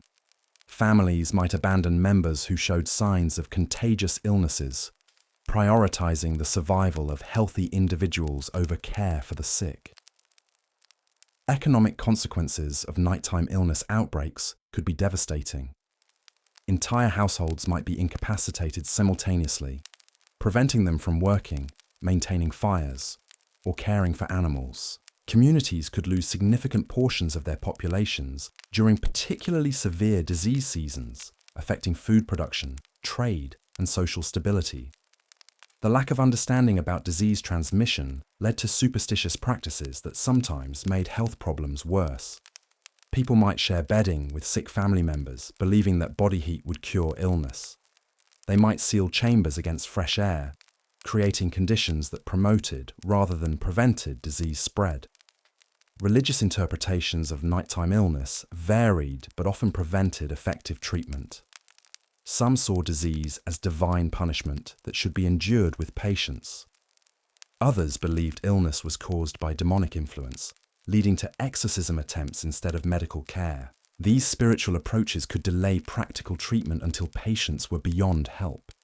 Professional medical care was available only to the wealthy and might not be effective even when accessible. Physicians trained in classical medicine often prescribed treatments based on theoretical knowledge rather than practical experience. Their interventions could be as dangerous as the diseases they attempted to cure. Folk medicine traditions contained both helpful and harmful elements.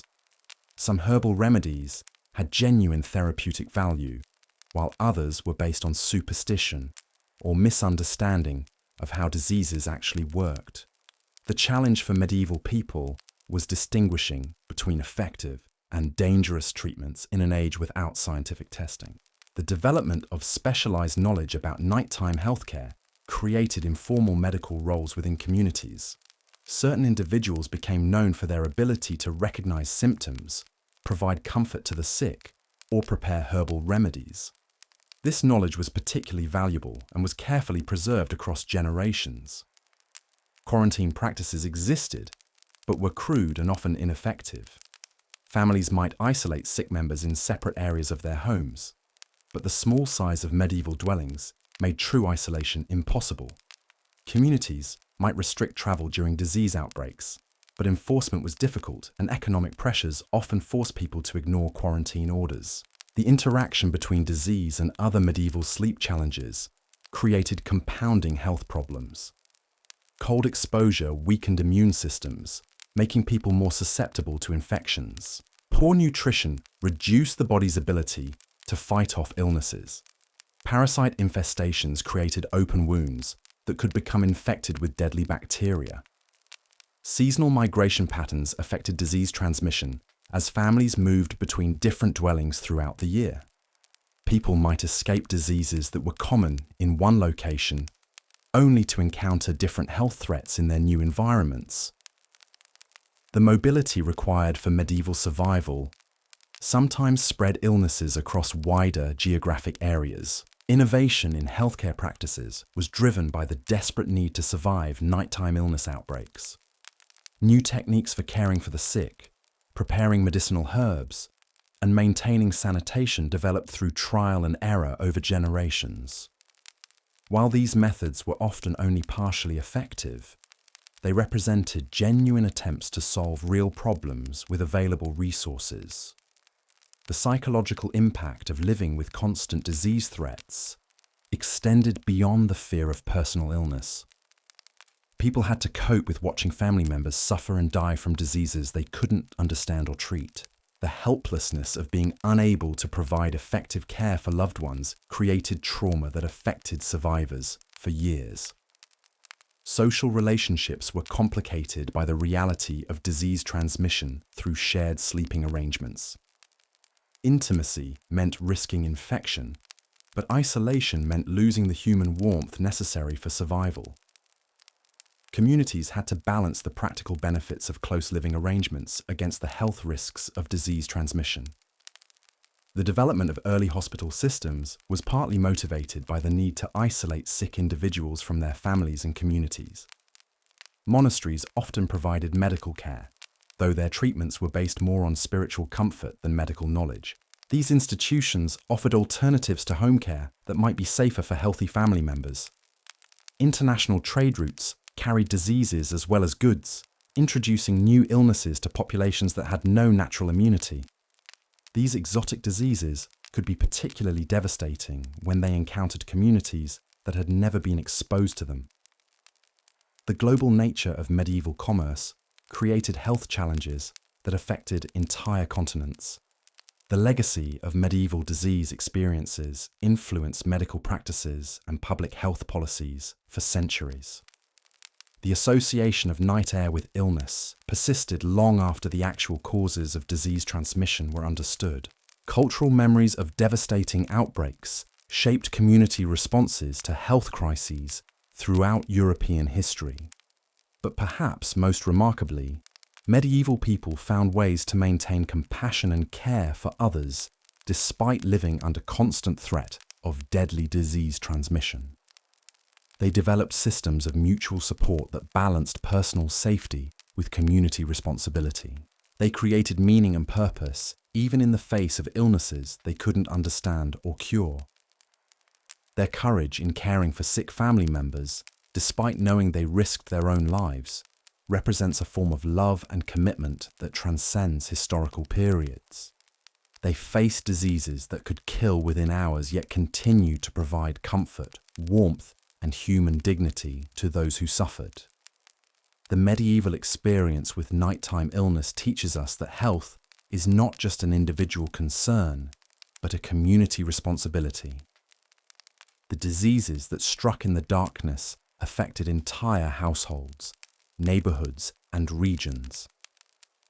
Survival required not just personal resilience, but collective action and mutual support. Their struggles remind us that modern medicine and public health systems represent extraordinary achievements that shouldn't be taken for granted. The antibiotics, vaccines, and sanitation systems we consider basic necessities were unimaginable luxuries to medieval people who faced deadly diseases with nothing but determination and hope. The stories of medieval families who nursed sick relatives through long nights, who shared their warmth with infected loved ones despite the risks, who maintained hope even as diseases claimed their communities, speak to human values that remain constant across centuries.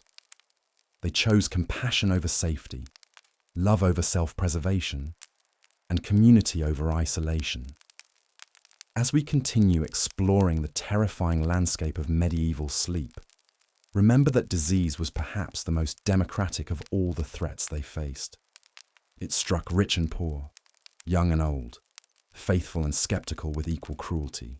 Yet even in the face of illnesses that seemed to come from hell itself, medieval people found ways to care for each other and maintain the human connections that made survival meaningful.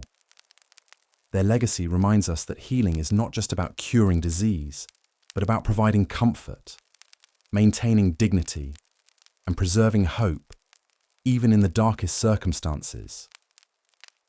They faced the night knowing that illness might strike at any moment, yet they continue to create families, build communities, and nurture the bonds that would carry humanity forward through the centuries. Tonight, as you rest in your climate-controlled bedroom with modern medicine just a phone call away, remember those countless souls who faced deadly diseases with nothing but courage, compassion, and an unshakable commitment to caring for each other through the longest, most terrifying nights in human history. The morning brought its own peculiar form of medieval torment, because after surviving another night in conditions that would challenge modern Arctic explorers, you still had to face the brutal reality of actually getting out of bed. And this wasn't simply a matter of stretching, yawning, and padding to the bathroom in your slippers. This was a carefully orchestrated survival operation that could determine whether you'd function for the rest of the day or spend it as a shivering, miserable wreck. Picture this nightmare scenario. You've somehow managed to achieve a few hours of fitful sleep, pressed against family members and possibly livestock, wrapped in layers of scratchy wool that smell like a combination of barnyard and despair. Your body has finally found some equilibrium with the crushing cold, and now you have to abandon that hard-won warmth and face air so frigid it feels like stepping into a meat locker. The first challenge was psychological. You'd lie there in the pre-dawn darkness, listening to the wind howling outside, knowing that the moment you moved even slightly, icy air would rush into whatever warm pockets you'd managed to create. It was like being asked to voluntarily jump into freezing water while knowing you might not be able to get out again. But staying in bed wasn't an option either. Someone had to revive the fire that had hopefully smoldered through the night. Someone had to check on family members to ensure they'd survived until morning. Someone had to begin the daily rituals of staying alive in a world that seemed designed to kill you through exposure. The wealthy might have servants to handle the worst of these morning duties, but even they couldn't escape the fundamental physics of medieval mornings. Your personal attendant might break the ice in your washing basin, but they couldn't make the water actually warm. They might lay out your clothes, but they couldn't prevent those garments from feeling like frozen chainmail when you put them on. Food presented another morning challenge that would shock modern sensibilities. Medieval breakfasts weren't hearty, warming meals designed to start your day with energy and comfort. They were often cold, congealed remnants of the previous day's cooking, assuming anything had been prepared at all. Bread turned hard as stone overnight. Porridge became lumpy, unappetizing paste. Any liquid refreshment carried the very real risk of being partially frozen. Some households tried to combat this by preparing warm drinks the night before, covering them carefully and keeping them near dying fires. But even these precautions often failed. leaving people to face brutal mornings with nothing hot to drink except their own breath steaming in the frigid air. The ritual of getting dressed became an endurance test that required both physical courage and strategic planning. Medieval clothing wasn't designed for easy changing in comfortable heated bedrooms. These were complex layered systems that took considerable time to put on properly, time during which you'd be exposed to temperatures that could cause serious injury. Undergarments presented the first hurdle. Linen shifts that should have provided soft base layers instead felt like wearing sheets of ice against already sensitive skin. The moisture they'd absorbed during the night had often frozen, creating garments that cracked and scratched with every movement. Getting these frozen clothes onto your body without causing frostbite or tears required skills that modern people can barely imagine. Outer garments weren't much better. Wool tunics became rigid boards that had to be forced over shivering limbs. Leather components of clothing turned brittle and prone to cracking. Even expensive fabrics couldn't overcome the fundamental problem of trying to dress in temperatures that would challenge modern winter athletes equipped with specialized gear. Footwear deserves special mention because feet were particularly vulnerable to permanent damage from cold exposure. Medieval shoes and boots were often made of leather that absorbed moisture during the day and then froze solid overnight. Putting on frozen footwear wasn't just uncomfortable, but genuinely dangerous, as it could cause frostbite that might lead to amputation or death from infection. Some people learned to sleep with their shoes to prevent this problem, but that created hygiene issues in beds already crawling with parasites and bacteria. Others tried heating their footwear by the fire each morning, but this risked burning expensive leather or creating dangerous situations with open flames near fabric and straw. And so, we reach the end of our journey through the frozen halls of medieval sleep, where every night was a battle against forces that would humble even the bravest souls today. We've walked together through chambers where breath turned to mist, where families pressed against livestock for warmth, where children learned to sleep while armies of fleas feasted on their skin, and where the darkness itself seemed alive with terrors both real and imagined. These weren't just stories of discomfort, they were testimonies to human resilience that defies comprehension. Every medieval sleeper who closed their eyes despite the cold, the parasites, the diseases, and the supernatural fears was performing an act of courage that we can barely fathom.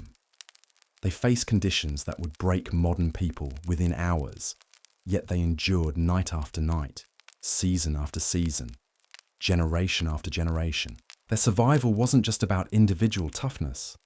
It was about communities that understood warmth was a shared resource, families that chose love over safety when caring for the sick, and societies that passed down knowledge about fire tending, bed sharing, and spiritual protection like precious heirlooms.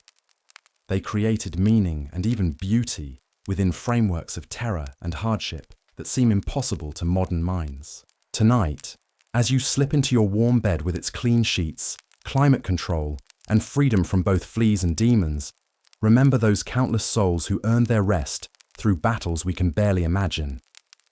Their struggles built the foundations for the comfortable world we inhabit. Their courage in facing the darkness reminds us that human adaptability, when pushed to its limits, reveals something extraordinary about our species. Sleep well, restless souls, and perhaps spare a thought for those medieval dreamers who faced the night with nothing but determination, ingenuity, and an unshakable will to see another sunrise. Sweet dreams.